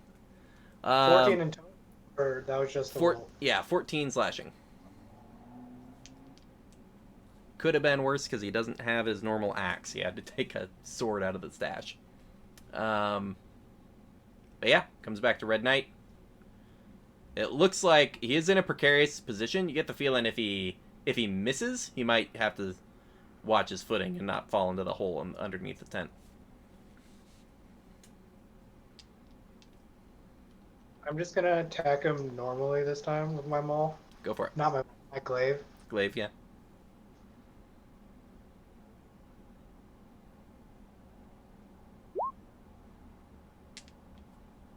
Oh yeah.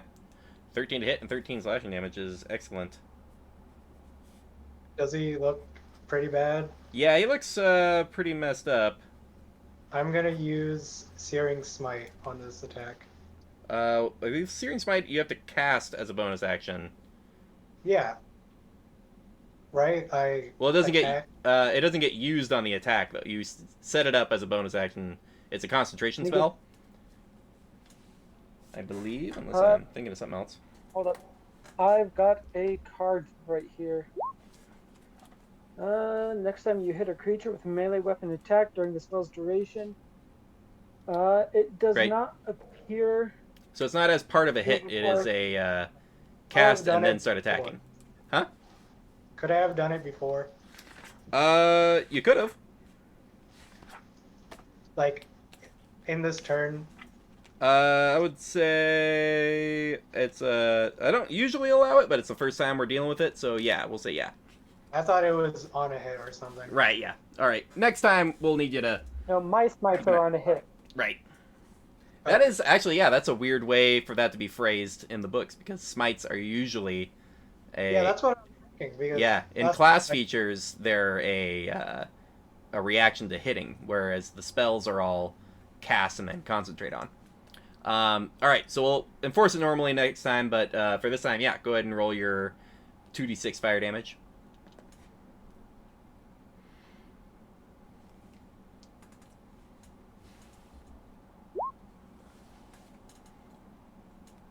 Five damage. And on its turn, it needs to make a Constitution saving throw. Right. Is that on its turn? At the end of its turn? At the start of each turn. Oh, that's a fail. I can't read the rest of that. What's He takes another d6 to fire damage. Roll another d6 fire damage. 3. Barely standing. This ogre, kind of wild in its eyes. All right. Makes its intelligence check. It just drops the ballista, and two hands this sword, which looks really funny because it's meant to be two-handed by like a normal person. But he's sort of holding the very end of it, and it's like he's getting ready to make one more swing, but it looks so down at you, and it's just like, yield, yield. You can have the stuff. We'll just leave. But it looks like he's getting ready to take another swing with the sword based on however you react.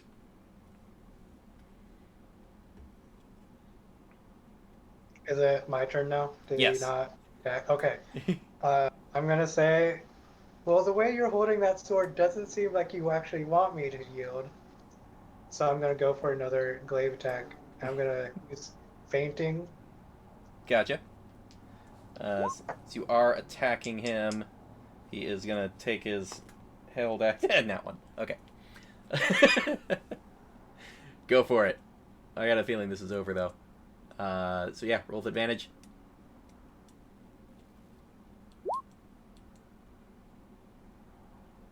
Yeah, the 14 hits, and that's plenty of damage. So, I imagine it goes for this big swing that it was holding on to in case you still tried to attack it.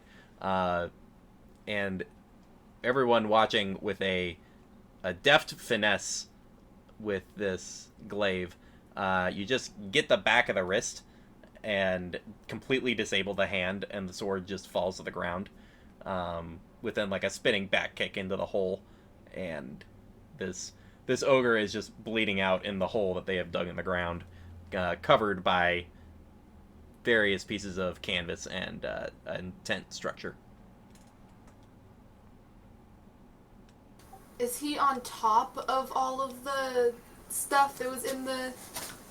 No, actually, with him falling in and collapsing the rest of the canvas on top of himself, it kind of exposes where they have all the gear that they've gathered from people in these sacks on the side. Corellin's gonna run up and start rifling through gear, looking for money. Rifling through gear. All right, make an investigation check.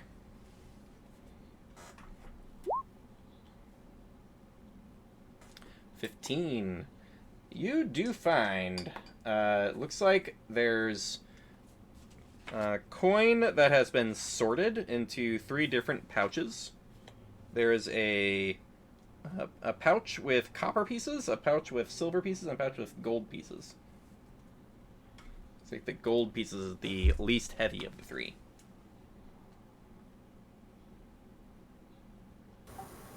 Cool. Love it.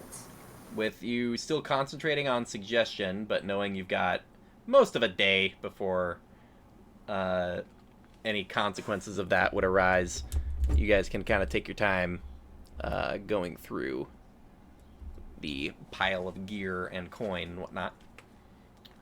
Counting it out, it looks like there's just 62 copper pieces, 44 silver pieces, and 32 gold pieces. There are 3 explorers packs, except for they are all missing their rations, and there's the longsword he was using and another longsword, the long bow that Coralon already got, and a quiver with 17 arrows in it. What about the ballista he was using? It looks like it's like an oversized heavy crossbow. So it's like a heavy crossbow for an ogre.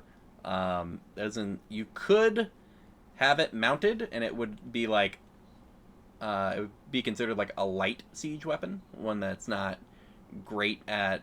It's not quite as big and bulky as a proper ballista. But you never know. You might be able to sell it to somebody in town. Be like, hey, do you guys need siege weapons?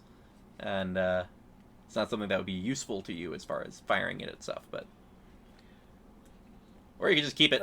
You just put it on a tripod and someday get a castle and have the ogre's ballista in the tower. Can I go look at the leather strap that they were speaking to? That guy, the dude that had the ballista has no leather strap around his neck. Huh. He doesn't have that at all.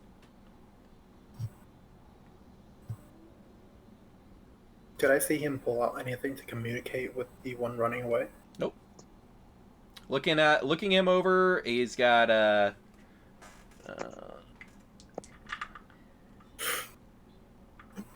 Okay, so we can each get... Well, Coralin is counting out coin. Bacab, as Bacab goes and inspects the ogre that has fallen in and is bleeding out in the hole, everybody watches as like a fleshy, peach-colored Hulk hand just and like grabs Bacab at the like throat and torso, and this guy goes like, and goes to like punch Bacab. Oh no. Nat 1. Nat 20 does death save, Nat 1 does punch. Bacab, even Bacab, he goes, like, he grabbed you with one hand, and the other hand is the one that the Red Knight, like, slashed the back of to, like, cut all the tendons to make him drop the sword. So he goes, like, it's one of those, like, just a very light, like, it's like trying to make it work, but it's like it's like a very poor duelist slap. Reacross. It's like, ah! 19. Immediately just, and he's like frozen again. Again, bleed is starting to bleed out and die. Oh my god! Again. Stop it! Nat 20, Nat 1, Nat 20. It's my favorite die now. Someone make a weapon attack so we can have two He's failed like, deaths. and then all like breaks the ice, and like goes to punch with the good arm. That's a 22 to hit. So Bacab takes 5 bludgeoning damage. He gets punched by the ogre. Then I imagine the other 3 of you are like, everybody attack the thing. Yeah, we all... It's finally, there's like, arrow, glaive, hammer, like, it's finally like a boom, boom, boom, boom, boom, boom, boom, boom, boom, to keep it down. And then now there is a dead ogre in the hole. Wow, I've never rolled nat 20s on 2 death saves immediately following each other. Oh, that was amazing.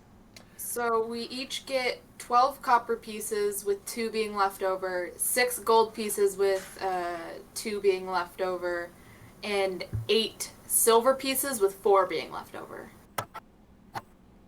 Wait, 8. So I thought we had 6 silver pieces. 6 gold pieces each. Oh, 6 gold.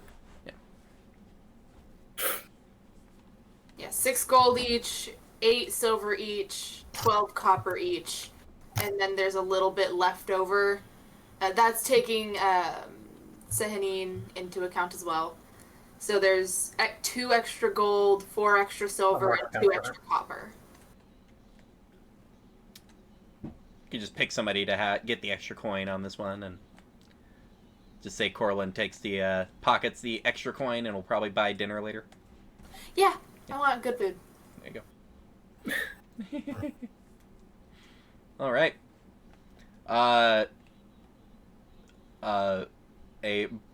Bacab feels a black eye starting to swell, which is really a black, like, quarter of the face, from this punch in the face from this oversized brute. You all are looking around. Everybody or Corlin especially, make me a nature check. 5. Somebody got 5.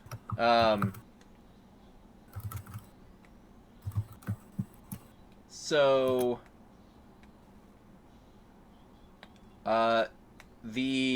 looking around, you don't see an immediate path to the Dryad's lair around here.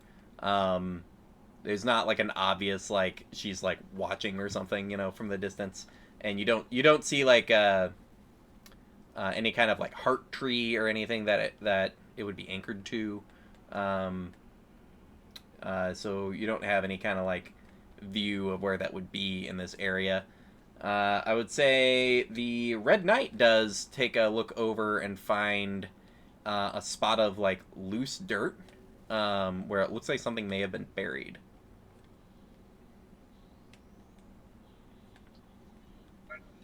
Poke it with the end of my glaive, like blunt end, just like start digging around in it. Right.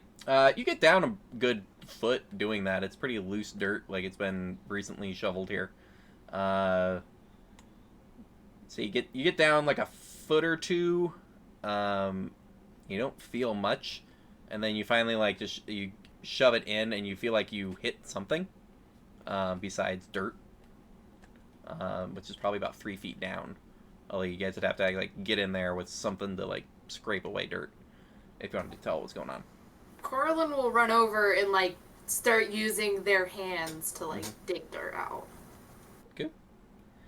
Getting your hands down with the loose dirt. It takes you maybe an hour with a little bit of help from everybody else. But you manage to eventually get some of the dirt out, and it's just, you eventually find what is a partially decomposed wrist that appears to be humanoid. So it looks like there's some humanoid bodies that have been buried over here.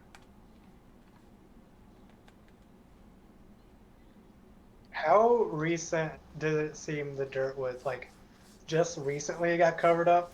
You imagine it was pretty recent, within the last couple of days, because if there was like a few days of heavy rain or anything, it would have compacted more. But looking at it, it's probably within a few days. Can I try to see a face? Like, can I try to look around to... You keep digging, and eventually you come to a face. The first face you find is a half-orc, not completely decomposed. It looks like a half-orc male. As you uncover them a bit, they don't have any armor. There's some tattered clothes that are still on, but it looks like regular traveler's clothes. Looks like heavy piercing wounds and slashing wounds. You got a feeling that both of these ogres got some hits in on this particular guy, and you can see there's limbs from like a next creature you think might be. This one would be small. It seems like it's a gnome of some kind. I will try to like get the others to move this body out so that I can get to the next one.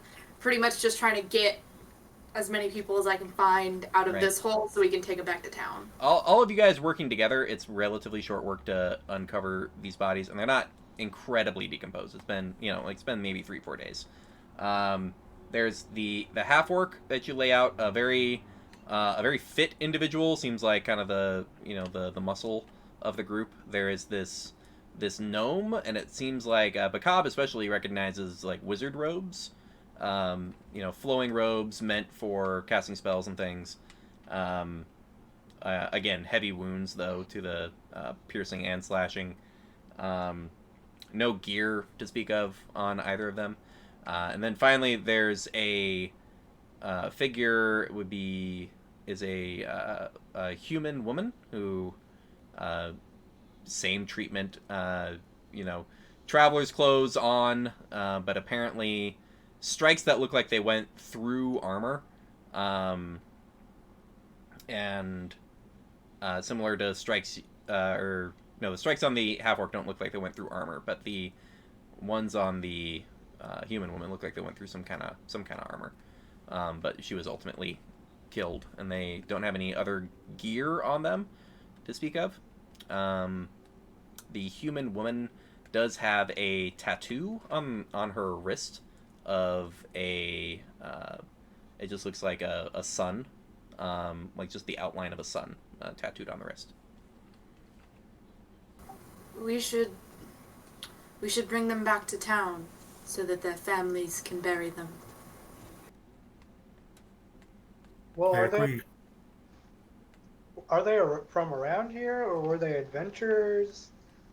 Did we hear of any people going missing in town I would while say we were cruising? give me a history check actually.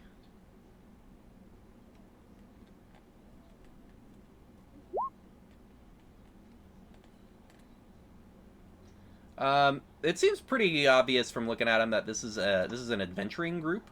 Probably a relatively inexperienced one.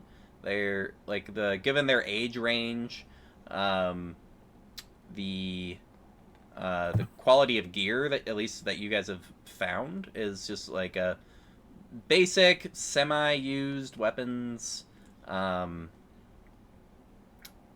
get the feeling that they were passing through and were up here as adventurers that got taken out by some ogres. Well, we should at least give them a proper burial, not thrown in a pit behind a tent. I agree. They should get the proper burial. However, I don't think we can go back to town carrying these bodies. Can we? You get the feeling you'd get some attention with walking back into town with dead bodies. Corlin's just going to kind of wordlessly go over and start collecting sticks to make some sort of like gravestone and rocks to surround a grave and stuff. Sure. Give me a survival check. See the kind of stuff you can find. Easy enough. You find proper stones that work as very natural headstones. Obviously there aren't any like carved monoliths or anything, but you find like uniquely patterned river rock kind of things that work as a headstone, and you guys can spend about an hour getting proper individual graves set up for the 3 adventurers that didn't have as good of a day. Corlin, the group will notice, doesn't go to the human woman's grave, but she will go and like say a prayer, even though they are a god. They will go and like say like a death rite to the 2 non-humans. All right. So you guys get a respectable burial and have the gear that you have found so far. You imagine that ogre is still just like running east at this point. Probably just still just like, my new friend told me to go this way. And is still just going this way. So about that ogre. Leave him. He won't be back. Well, I told him to go and not come back, but that'll only last for 8 hours. Once the 8 hours is up, he might return. I don't. It's a little iffy. Alright. We can always come back tomorrow and see how things goes. How fast can an ogre move? Faster than you guys, around 40 feet. How long has he been running by now? About 2 hours. I mean, it's relatively thick brush and mountainous terrain in different spots, so he might not be getting full travel speed, but he's just running east as far as you know. He's I likely will make sure several to miles. maintain concentration for the full 8 hours. Right.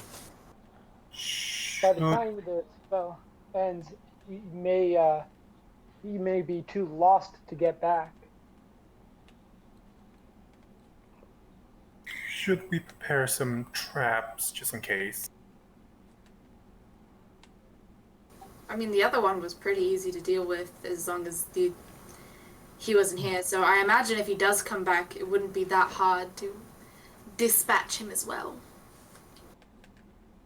I Good guess. thing is, I think it might be a good idea if we possibly fill in or make the hole he was hiding in inaccessible. I do believe that there's a ogre in that hole currently. An ogre can move an ogre, though. Do you want to take like a couple hours to fill in that giant ogre-sized hole? There's a rock.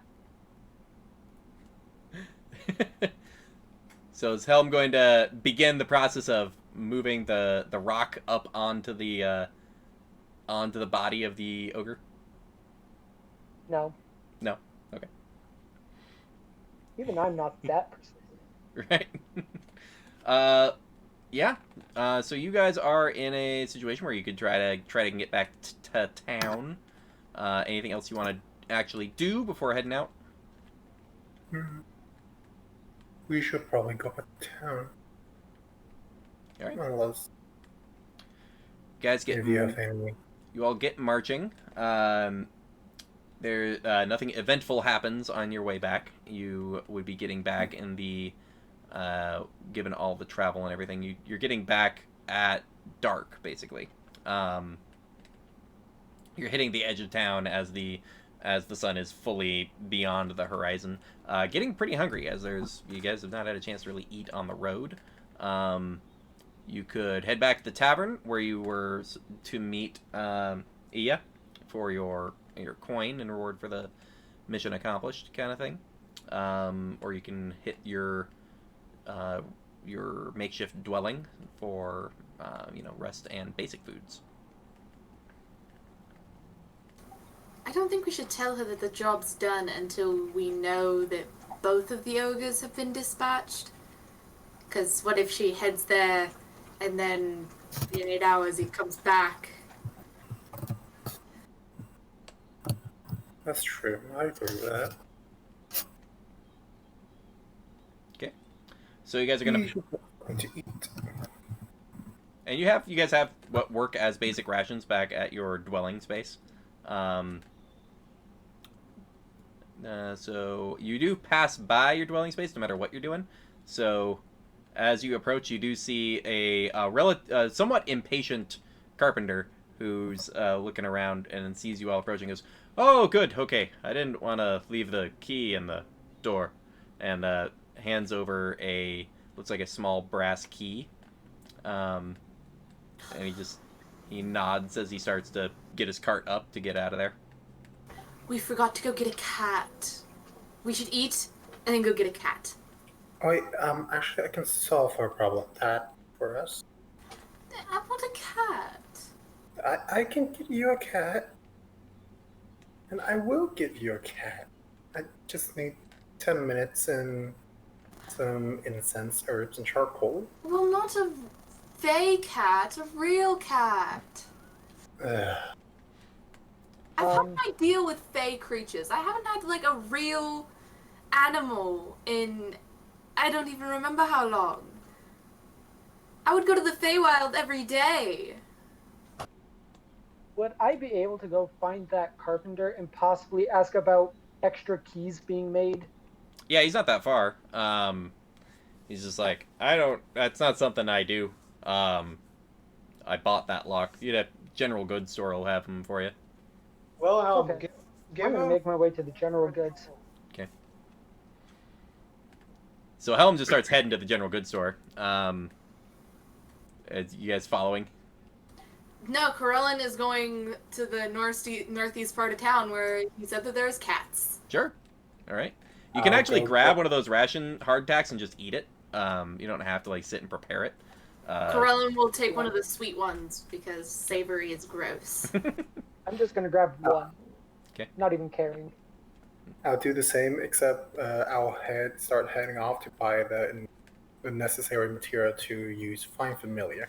So you're going over to probably to Ira to see if she has things you need. Red Knight, are you accompanying someone, or do you have your own goals, or? No, I'm gonna go with Corellin to go find a cat. Gotcha. All right. So we will start with Bakab. Bakab, you get to Ira's shop. She looks like she's actually having her own dinner there as you come in, and she's just like, "Oh, yes, welcome, child. Am I interrupting something? Just eating. Oh. I got held up with this lady who was trying to burn all of her coin before leaving town, so I'm a little low on some supplies. But what do you need? Do you have the materials needed to cast a spell Find Familiar?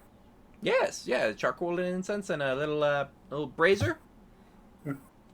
Sure. She actually just reaches down, and it's like she has 3 prepared, I guess, and pulls one up with a little like wrapped in a little purple cloth, and it's just like, it's everything you need. That's going to be 15 gold. It comes with the brazier, and then you come back for incense from me for the 10 gold a pop. Beyond that, and All right, feels like a fair trade.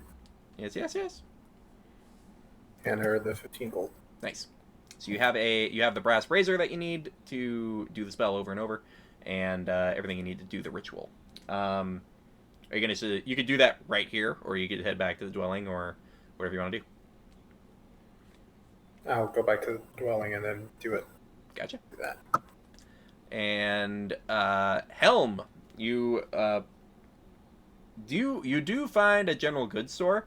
It looks like you can see through the window. There are 2 attendants there. It looks like they're cleaning up and like making note of what their situation is. But the closed sign has been turned to be closed at this time of night. Oh well.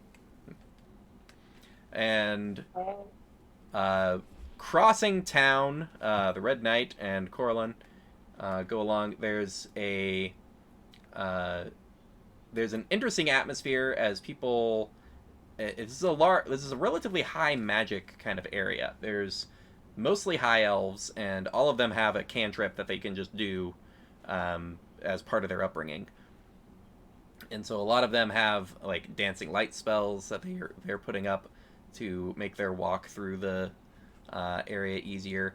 You see one in particular who has a short, like one side's yellow, one side's red cape, which also goes with a red and yellow motif outfit, and she is using a dancing light spell to create this like glowing humanoid figure that she's like doing a bit with, and there's like, you know, kids giggling and some family members like kind of looking on as this like little comedy routine is going on.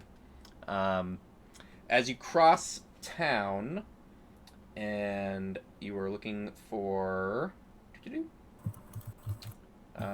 wait, what was the name I gave to that person? And why is it not on the page of names I've given to people? I believe it was Sappha. Yes, Sappha, that's the lady.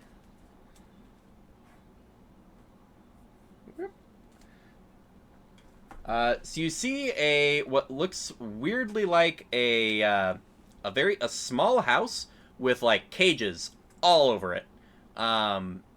Looking at it, you're just like, what's happening? But then you see that it is like it's like one long tunnel that is all a cage, that goes like into the top part of the house, out of the bottom side of the other side of the house. The house itself is a little more than a shack. With as you look behind it, there is one large caged area. And as you kind of look back there, you both have the dark vision to see there is a cat on the cage, roughly 20 feet up in the air, and has a pair of colored wings off the back of the cat. As it looks with a slight head tilt down, and then it seems to like track something, and then just and pounce down onto looks like a field mouse that wandered into the cage. There is a roughly maybe the equivalent of like a 30-year-old young woman, very attractive, black hair, pale skin, and is sitting there with 4 cats of various various species that are just sitting there and like hanging out, and she's just kind of there with a slightly rocking chair. Looks like she'd be perfectly comfortable being like an 80-year-old Catwoman, but isn't there. It's got good chunky years left to go. Looks half elf as far as you can tell. Kind of looks up and just like, "Hi, are you looking for cats?" Yes, we're looking to get a cat. Ooh. All right, one of these. These are mine.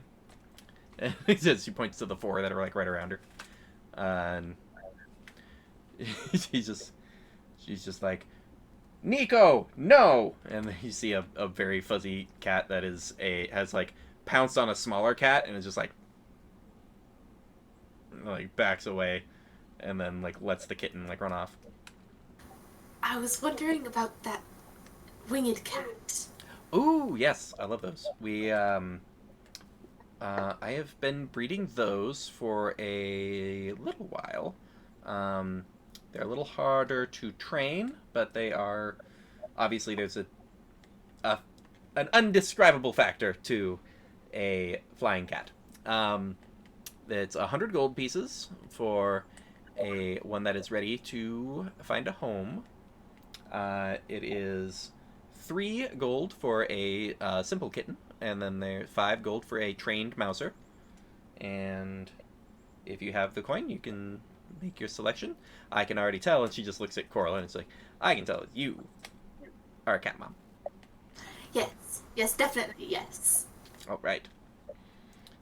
So, what are you picking up?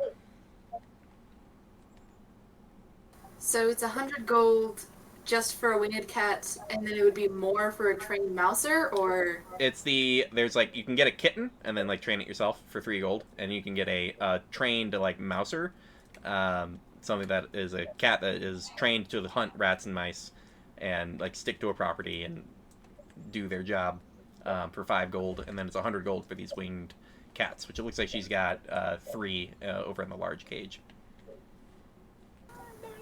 Gold. I'm gonna cry. I'm gonna hand Coral 50 gold. 50 gold. Hands over. Make 50 gold. a really good one. Okay. I want to look at the 3 winged cats. What do they look like? One is pure white, feathers and everything. One is more of a tabby body with then also, it's like the tabby color scheme, but in like layers to the feathers. So you'll have like the layer of white and orange and black, and then a more reddish orange, and like, but in each sequence of feathers, with the tabby.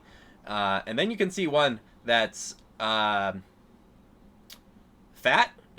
If there's a better way to say it. Its flight is questionable, but it's just a fat, like, the face smashed cats. It's one of those. You see it like it was asleep, and as people approach, it gets up, and you can hear it having a little bit trouble breathing, and it's just not. It's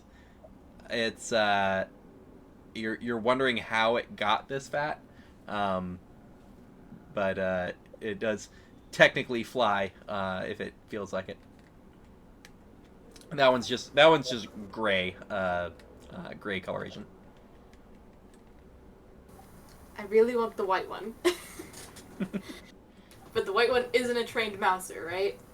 She's like, oh no, the flying ones are also trained. It's usually they're essentially like a falconer would get a falcon. They can do similar things. Perfect. The white one, please. Oh, very good. Annabelle! And this the white cat kind of flies down, saunters up, and then it's just it's like, you have a new owner. And she actually takes out a it's like a stick that looks like it's got grooves like carved all over it, and she reaches into a pouch, pulls out some kind of herb, and just like rubs it all over the stick, and it's just like, she will follow this, and we will plant it in where you want her to defend. By the time the herbs wear off, she will have imprinted to the location and will stay. Beautiful. I will hand her 100 gold, and then I will look to Wilhelm, and I will hand him the remainder of my gold, which is 32 gold, because I had 82 originally. Oh, you mean the Red Knight? Or, Oh, yeah. yeah, Red Knight. Yeah, sorry. So, how much what? 30 what? I had 82 Ah. gold, and then he handed me 50, and then in order to pay that back, I handed him the remainder of, or handed her the remainder of my Okay. 32 gold. Red Knight, she gets 32 gold back. And Corlin now out of gold. It sounds like. But you have this white cat, and it just follows you a few feet back from however you're walking. Occasionally just like looking side to side, but it's just following you along. And you I want to pick her up and hold her and love her. make a handle animal check. Bao, recognizing this could get funny quickly. Oh yeah. You just take the stick and just sort of do a motion of like up, and it just does one flap and like comes up and like sits in your arms, and sits and is pet, and has almost immediately picked up the trick of like up with the stick to jump up to you. Helm and Bakab, you guys are back at the residence. Bakab doing a ritual. Helm, I imagine, finishing the meal as Red Knight and Corlin come back with this almost completely pure white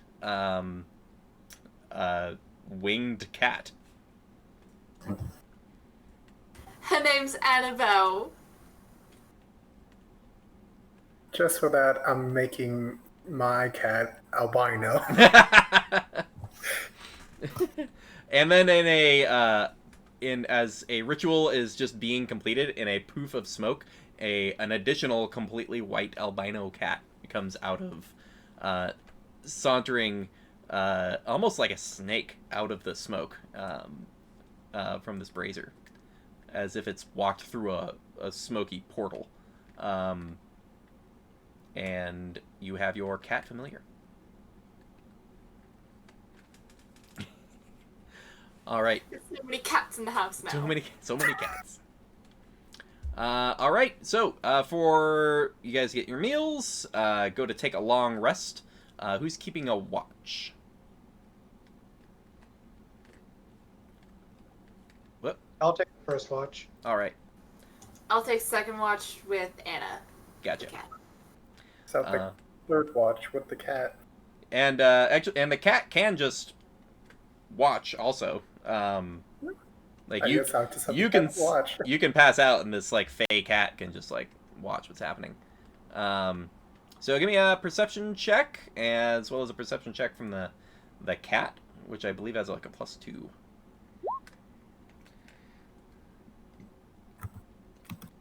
Damn. I am distracted by both cats.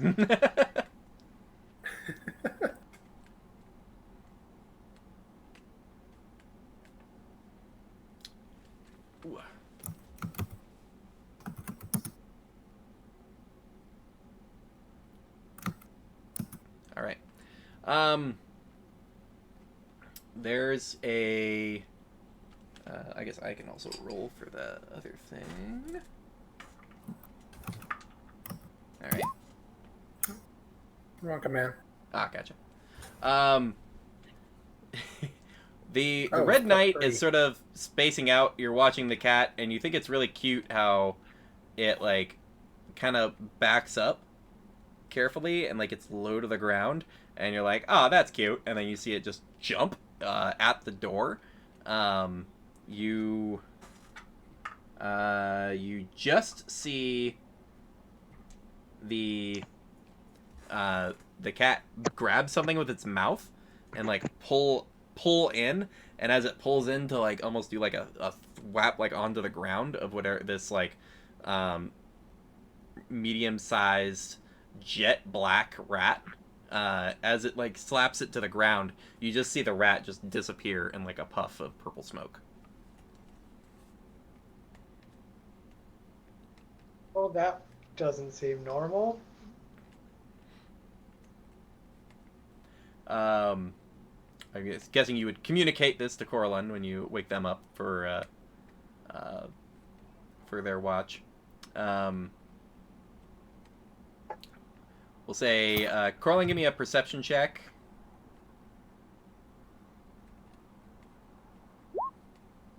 6. There is otherwise no notice of anything else happening. You all get up after a long rest in the morning, ready to go with some of your rations available to you. And what would you all like to do with your day? I need to go buy food for Anna. How is that following you, by the way? What? I'm gonna ask Corlin how the cat is following her. Well, it's this stick, and it's got like herbs on it, and we plant it in the ground, and then Anna will stay in the house. And I don't know if I want to do that. I kind of want Anna to just follow me around and just fly with me and just. Then keep the stick on your person. But then there are times when we have to go into battle. I don't think it's a good idea to bring Yeah, a cat but with that's us. the problem. I don't want Anna to get caught up when we're like fighting a Medusa or something. What if we have to move though? Do we have to go through the same process? Probably. I'll just have her stay in the house for now, guarding from rats and mice and stuff. And if we ever do have to move, I'll just head back to the cat lady and get more herbs. Alright. Okay. All right. I'm gonna start making my way to the general store again. Alrighty. I assume the group would stay together on this outing, but so you guys swing by the general store. They ask you what you need. Just need a couple of keys made. They kind of nod and be like, "Keys made." All right. They take a look at the key and say like, yeah, we can make that work. We're gonna need the key for the day, and then we should have 2 done by the end of the day. I need about 10 gold to get that done. How many keys did you need? 4 I would additional. say 4 total, or 4 extra? 4 extra. 4 extra. 10 gold will cover it. It's mostly the cost of the mold making and all that, but it's doable. I'll give him the gold. Cool. Hand over 10 gold. He gives it to his assistant, who seems to take it off to go do whatever the process is to make copies of that key.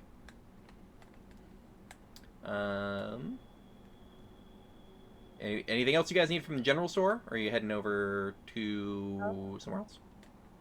Fight the Medusa. Fight the Medusa. Fight the I want Medusa. to see what the general store has real quick. It's got general goods, so it's looking around. You don't see like a Holy Avenger on the wall or anything. It's a climbing, everything from climbing gear to a few basic weapons. There's they have 2 shields on the wall. Otherwise, it's rope and sacks and whatnot. There is a bin labeled Sacco Sacks, 2 gold, and there it appears to be very stuffed full sacks. That's a Sacco Sacks. There's like 8 of them in a bin. So almost Costco style. There's just like, yeah, little sign on it says sack of sacks.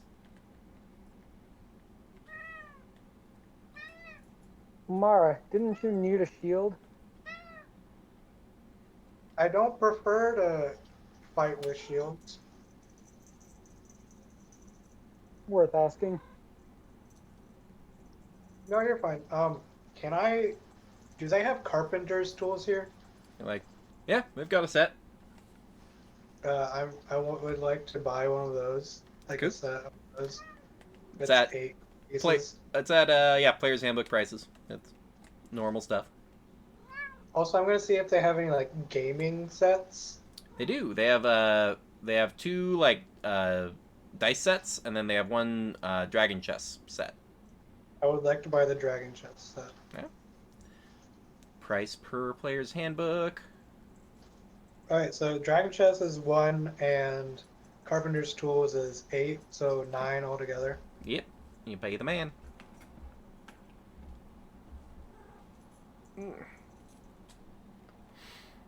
All right. After general goods, anything? What's your guys' next stop? I think we should go check out the ogres.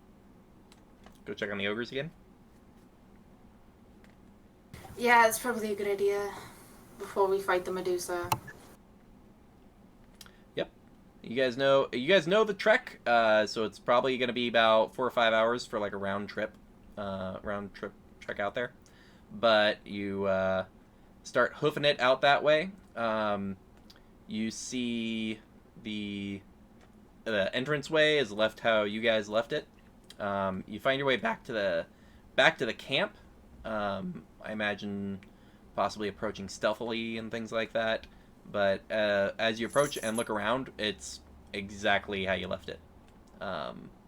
It looks like the only disturbance has been, it looks like some kind of animal came over and got a couple of bites of ogre during the night. But other than that, it is undisturbed. Right, I think we solved this problem quite efficiently. All right. So you all head back over to town. Are you swinging by the tavern where Ia was hired you guys out of and was supposedly gonna wait for a word? Yes, we should tell her. You get over there again, like right afternoon. It's a little busier than last time, as there's sort of a late lunch crowd still around, and you can see the Lido, the halfling bartender who's hanging out there, and he's just like, "All right, good to see you again. You might want to grab a table. There's one open right now." As he seems to be like a little busy getting drinks set up and all that. Can we look around and see if we find Sose? Yeah, make a perception check.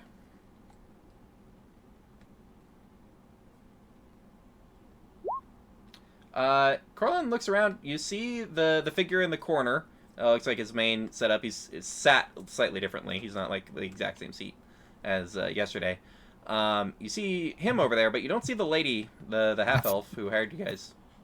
She's not currently there, it looks like. And there's Lido, like, hurriedly, like, there's a small, like, bell rings, and he walks over to where, like, food is coming out of the back, and, like, pulls it out, and, like, like, rushes it over to a table, and then, rushes back over to the bar to kind of keep getting people served. Alright, we should take a table and wait and see if she shows up. Maybe get some food. I guess we will wait for Obi then. All right. So you guys are Yeah. gonna. Ask the bartender if he's seen her. Like, what? Did she go anywhere? Did she say anything? He seems a little hurried, but he goes. I mean, she bought me out of rations last night. And seemed like she was in a hurry. But otherwise, I haven't seen her today. What I keep screwing up my accent on him. He's like, oh yeah, he's gone. Or she's like, yeah, she got a bunch of trail rations, last night. Seems like she was in a hurry. I haven't seen her today. Sorry, one second. And kind of, it's a sausage, and yeah, he goes, yeah, there's a darker beer. Here you go. But yeah, I haven't. She's usually come in for for breakfast, lunch, and dinner, but if she grabbed like a month's worth of trail rations and last night, so I assume she had somewhere to go. Possibly. She might have went back to Medusa. Wait. Well, she had nothing to do We with didn't it. get our payment yet, did we? Nope. Gosh.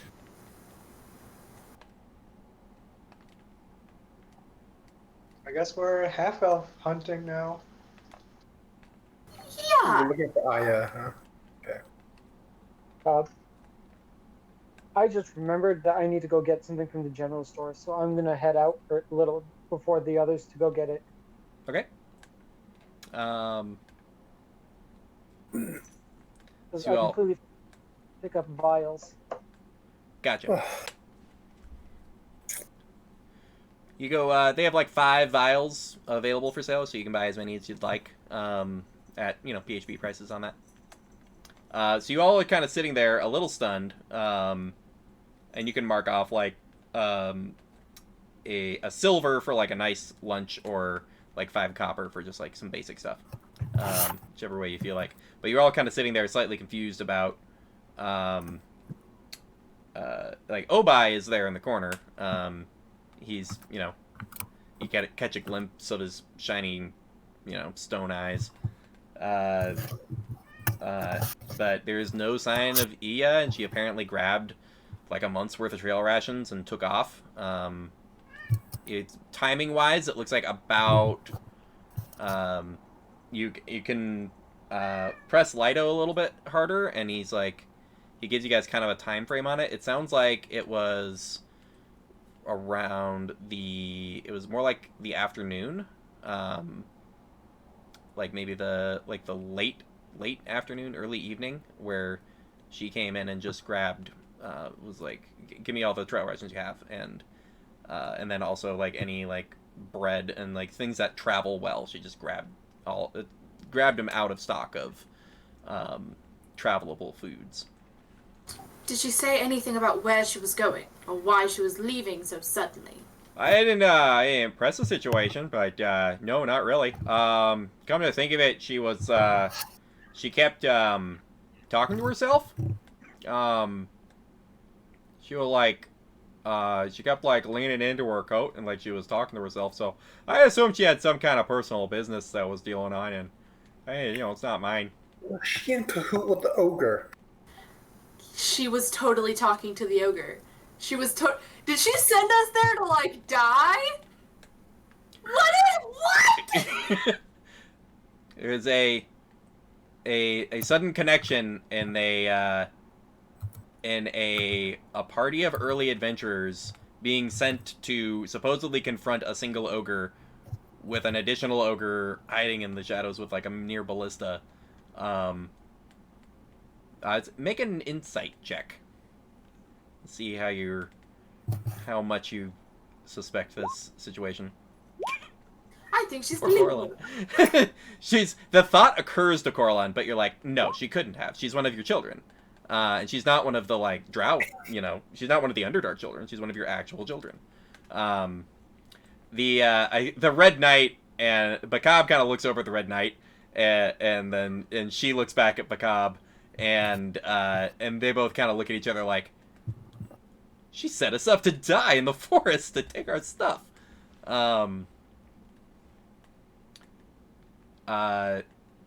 Yeah, the Red Knight in particular is putting all the pieces together. It seems like, and she took off like last night. She's gone. She's been gone for nearly a full day of panic. I need to get out of here. Kind of getting out of there. So unless she told someone exactly where she was going, there's little hope of chasing her down. Since I'm currently out and about, would I be able to head over to Ida, the magic lady? Ira, yeah. Yeah, she stays open a little late. So it looks like she's got some kind of a magical candle going, lighting up the front of the store, and recognizes you when you walk in. I just need. I'm looking for possibly a crystal that I might be able to affix to, say, my hammer as a spell focus. She kind of tilts her head a little curiously. Goes, interesting. So, some sort of focus that could channel, like a spell focus, that could affix to a weapon and channel your focus for spell casting. So that way I don't need to put my weapon down while I'm in combat. Interesting. I like it. It shouldn't be difficult to make. Maybe a couple of days, really. She kind of looks around, and she's like, I have a few, and she pulls out a couple of, spell focus crystals. She's like, I think I'll have to carve it down to attach the enchantment a little bit, but it's possible. And she pulls out, she has a, looks like a blue crystal, and a more of an amethyst, purple, that has, some almost, dirt-like structures, running through it. And then just a clear, rough quartz kind of spell focus crystal. It's like, take your pick. Are there any price differences between the three? It'll be 50 gold for the finished enchantment. I'm just seeing what you want the enchantment anchored to. You have a style or preference? Go with the blue one. The blue. Very good. Puts the other two away. Goes, if you want to pay 30 up front, I can then get the other 20 from you when it's done here, and it'll be a few days. That works. Sounds good. You can just mark off the whole 50 if you want, or you can do 30 now and pay the other 20 later. But she is going to start work on a focus, spell focus crystal. It has a name, but I'd have to look it up. But yes, it seems like a relatively common style kind of magic item that you can use as a way to circumvent the spell focus issues. All right. And then I'm going to make my way back to the tavern for a meal. You come back as Coraline is starting to doubt her, no, she couldn't have. She couldn't have. She couldn't have. As you see the other two look very, head in their hands, very oh my god, about a situation. And you guys see Helm walk up with a look of what? What happened? We are never trusting anyone who gives us a quest without making sure of their intentions. Maybe she ran off with the Dryad. The Dryad got scared, and she just... Maybe she'll be back to give us a payment. Do you really believe that? No one told her that we took care of the ogre problem. Please, explain what you figured out. Well, the woman that gave us a quest to beat up some ogres apparently was in cahoot with one of them and bought this tavern outfall's ration and left the night. What makes you think she was in cahoots with the ogres? Well, the ogre was speaking something into his leather necklace from what I've seen, and from the one-on-one duel between him and Amara, seems like the communication device was not with the other ogre, and the tavern keeper here noticed her speaking into her coat,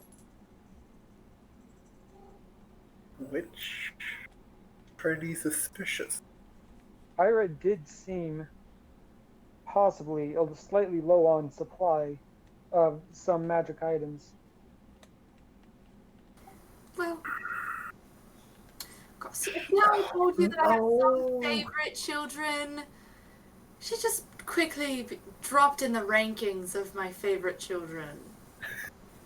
I missed her yesterday, but I went by Ira.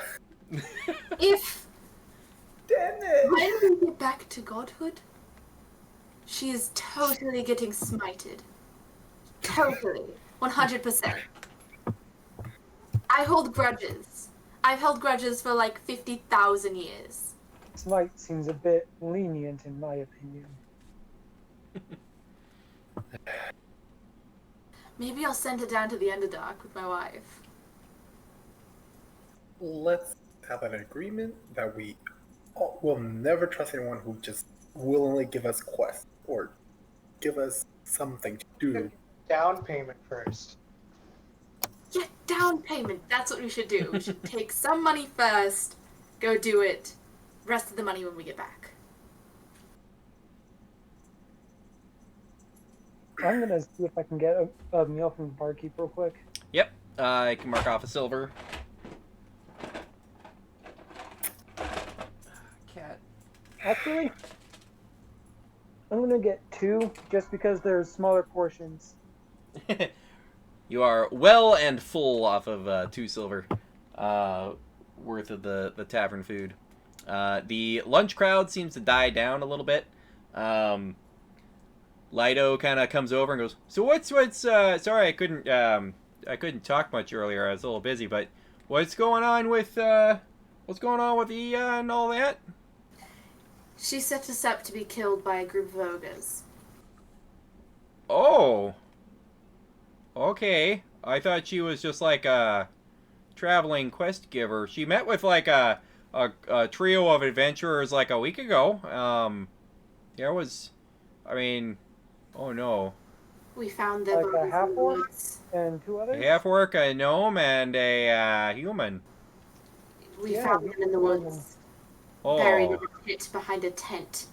Oh, that's False graves. That's awful. There's the human woman. Oh no, she had a special order that's sitting in the back. That's terrible. What's this special Get out of order? here, cat. Oh, it's just a lavender whiskey. She wanted it steeped for a week, and then she, I charged her a little extra. She paid up front. I feel a little bad.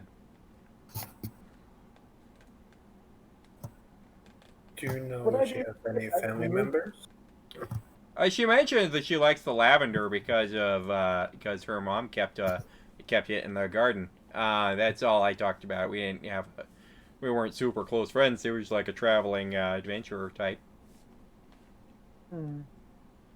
Interesting. Oh, jeez. Well, that's. I don't know if I'll keep letting people that I don't know hand out quests in here. It's not. Probably not. I mean, usually it's fine. They rent a room and then they keep. You get coin coming in regularly and they hang out a lot, so they buy a lot of food and stuff. But yeah, I don't want them sending people off to die in the woods for no reason. Do you know where Aya stayed? Ira? The magic? Aya. Oh, The woman's. I think her name was Aya, right? Aya. There's Ira, the tiefling. No, I meant like the half elf. I thought you said that. Oh, yeah, Aya. What about Aya? She was the one who bought the ration, right? Yeah, she cleaned me out, was it last night, or late afternoon, early evening, somewhere around there. Yeah, she was in a real hurry. But it was, you know, it was around dinner service, so I wasn't asking too many questions. Did you know where she was staying by chance? Yeah, he points at her, like, upstairs. He's like, yeah, she was staying here. That's why I was letting her hang out and hand out quests and stuff. She paid, she paid pretty regularly. She had a day where she had said she had to go gather the coin, and I was like, yeah, that's fine. And she just paid double the next day. Didn't really seem strapped for cash after that. Yeah, that's so unfortunate. Did you find, like, all their, like, armor and weapons and gear and everything up there in the woods? Yes, we found gear, such. Oh. Oh, jeez. Yeah, I know that, a human had, like, a chainmail and a shield and a longsword. The half-orc had a longsword and a short sword. I remember the gnome had, like, a spell focus type thing. Yeah, sorry, that's all I know about the situation. Hope you all are gonna be okay. It's, nobody likes to be set up. What are your plans with the lavender whiskey? I'll probably I mean, I don't have much hope of, like, tracking down the next of kin or anything, so I'll probably sell it for, like, 5 gold, maybe 10. I haven't decided. I've already been paid for it, so it's a little weird. I tell you what, she was really nice. If you go sprinkle some of this, and he, like, reaches behind the bar and grabs it, you go sprinkle a good glass of this over wherever she ended up as a blessing, and you keep the rest. I believe that's a fair trade. It was hers anyway. She was real nice. Here's a little taste. You know, however that's happening. Sure, we will be sure to give her some of her out in the afterlife. Well, good on y'all. Well, I gotta get cleaning up and all that. He goes to, like, wipe down the bar and all that. Anything else you guys would like to accomplish? I would like to head over to the blind man and ask him a couple questions about the quest. Yeah, Obai is over there sitting in the corner. Seems to be, he has a little half dagger and a small block of wood, and he seems to be trying to carve it carefully and by touch, like, it's almost like a way to train himself to, like, be better at not being able to see anything. He hears the approach and goes, that one is an aniline, before you, like, say anything. My name's Minya. Oh, you're a totally different person from who I thought you might be. The light footsteps, I thought you were this other elf woman. Yes, what can I do for you? Yes, so your request. Is there any other information that you can give us before we head out? Sure. I was a follower of Helm, a god of protection. There's an ongoing search for an artifact of Helm, a shield marked with, and he kind of, like, instinctually talks with his hands, even though they're going places slightly off what would work in a conversation. But he motions out how there are, like, there's 3 shards of sapphire pointing towards a center with the symbol of Helm.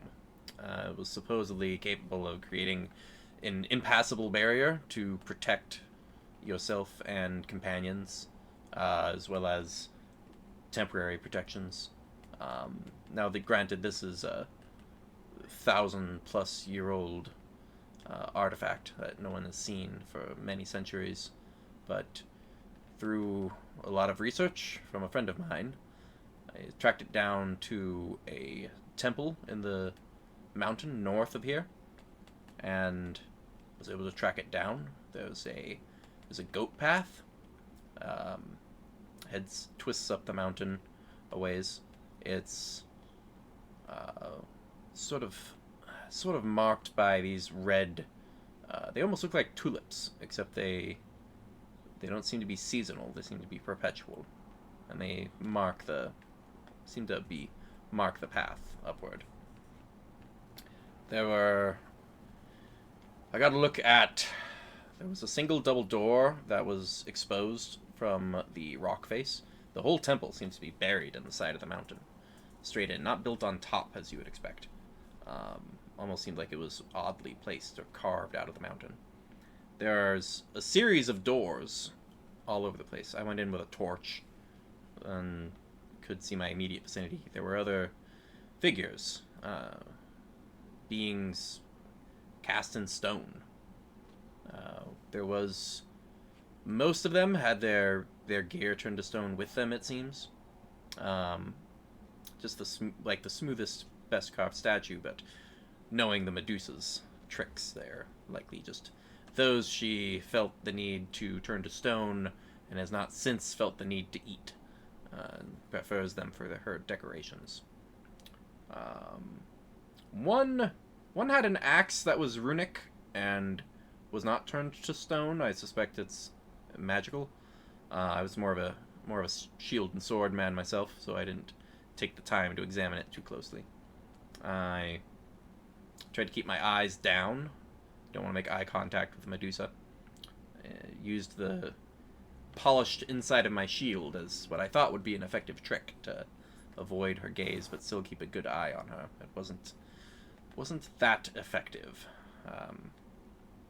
As I went to smite her, I found my power completely diminish. I still was able to cut her, but not enough to... I was expecting to end her in a blow or two, and my attacks weren't doing much. So she laughed at me. She pinned my sword to the ground, threw it through one of the doors. The doorway was odd. It didn't seem to go anywhere. It just went into darkness. But she threw my sword through it. I have no idea what ended up with it.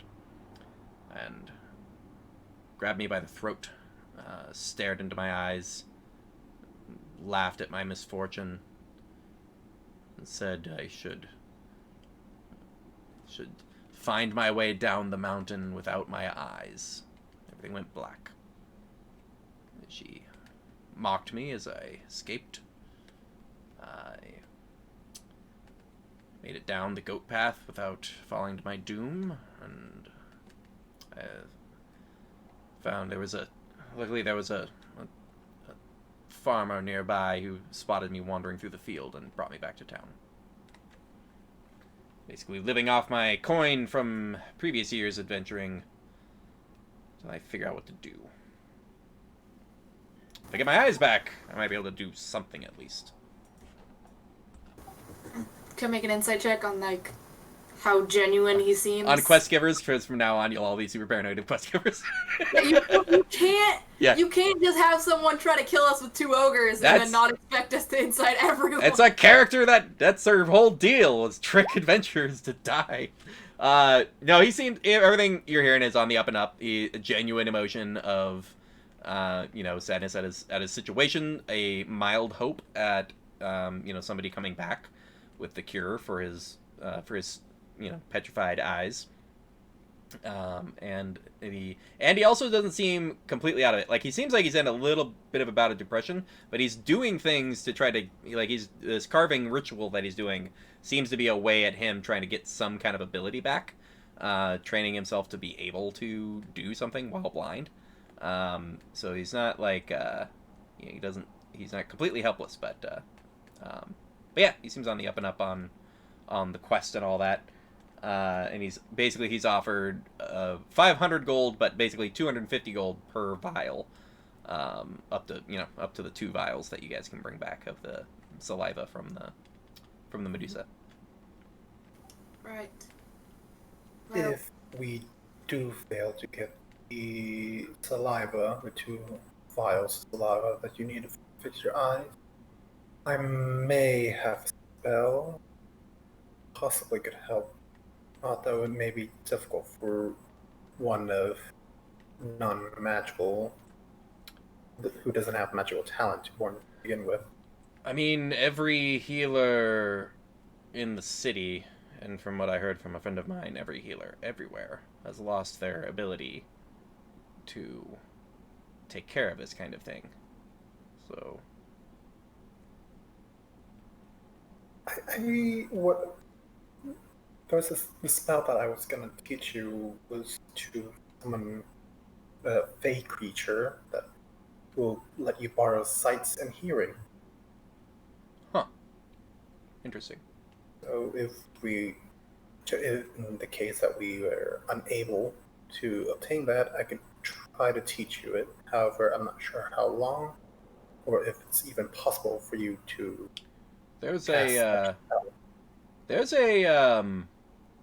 my memory serves, there's a pair of thieves a few towns over that use familiars in that way, where they perceive through them and they scout out places to rob. does one of them frequent a rat familiar? I believe one prefers a rat and one uses a bird of some kind. We're gonna have to go kill those guys. They stole from me. Oh, they're here. Interesting. We'll do that after we do your Medusa thing. I'd appreciate it. Well, I mean, Godspeed to you all. Well, you know, you get You the. have no idea.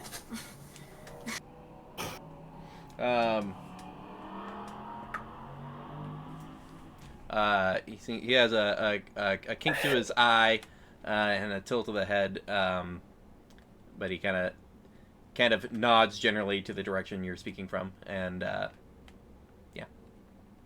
So, I wonder if we should call it there, guys. You're about to head off to the Medusa. We're gonna fight a Medusa Gonna at fight. level 3. Gonna fight a Medusa and constantly be on the lookout for half elves from now on. And then two like thieves from a couple towns over. Those guys are definitely going down.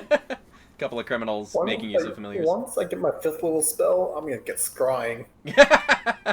She's not gonna get away from me. I will find you. Oh man.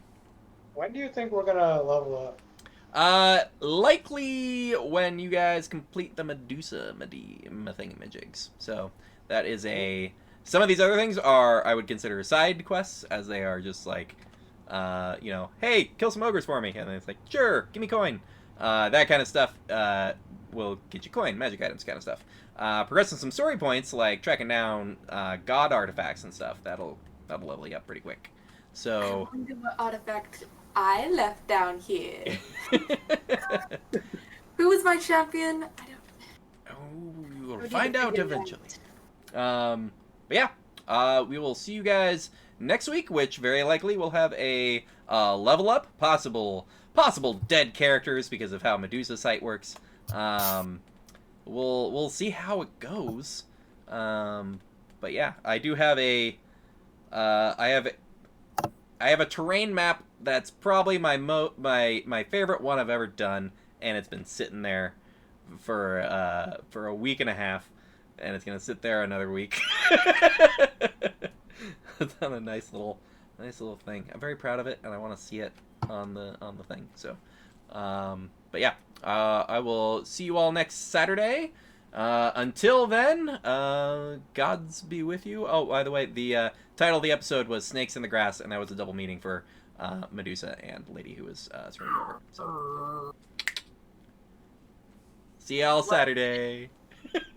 I'll kill all Aya when I get wish. Can't wait till we're like level 10 and we come back to this town and he's trying to give out quests. And we're just Right. like, Hello. I'm picturing Bao with like a like just tacking a paper to the wall with like the name of the lady and her race and description and being like, someday. All right.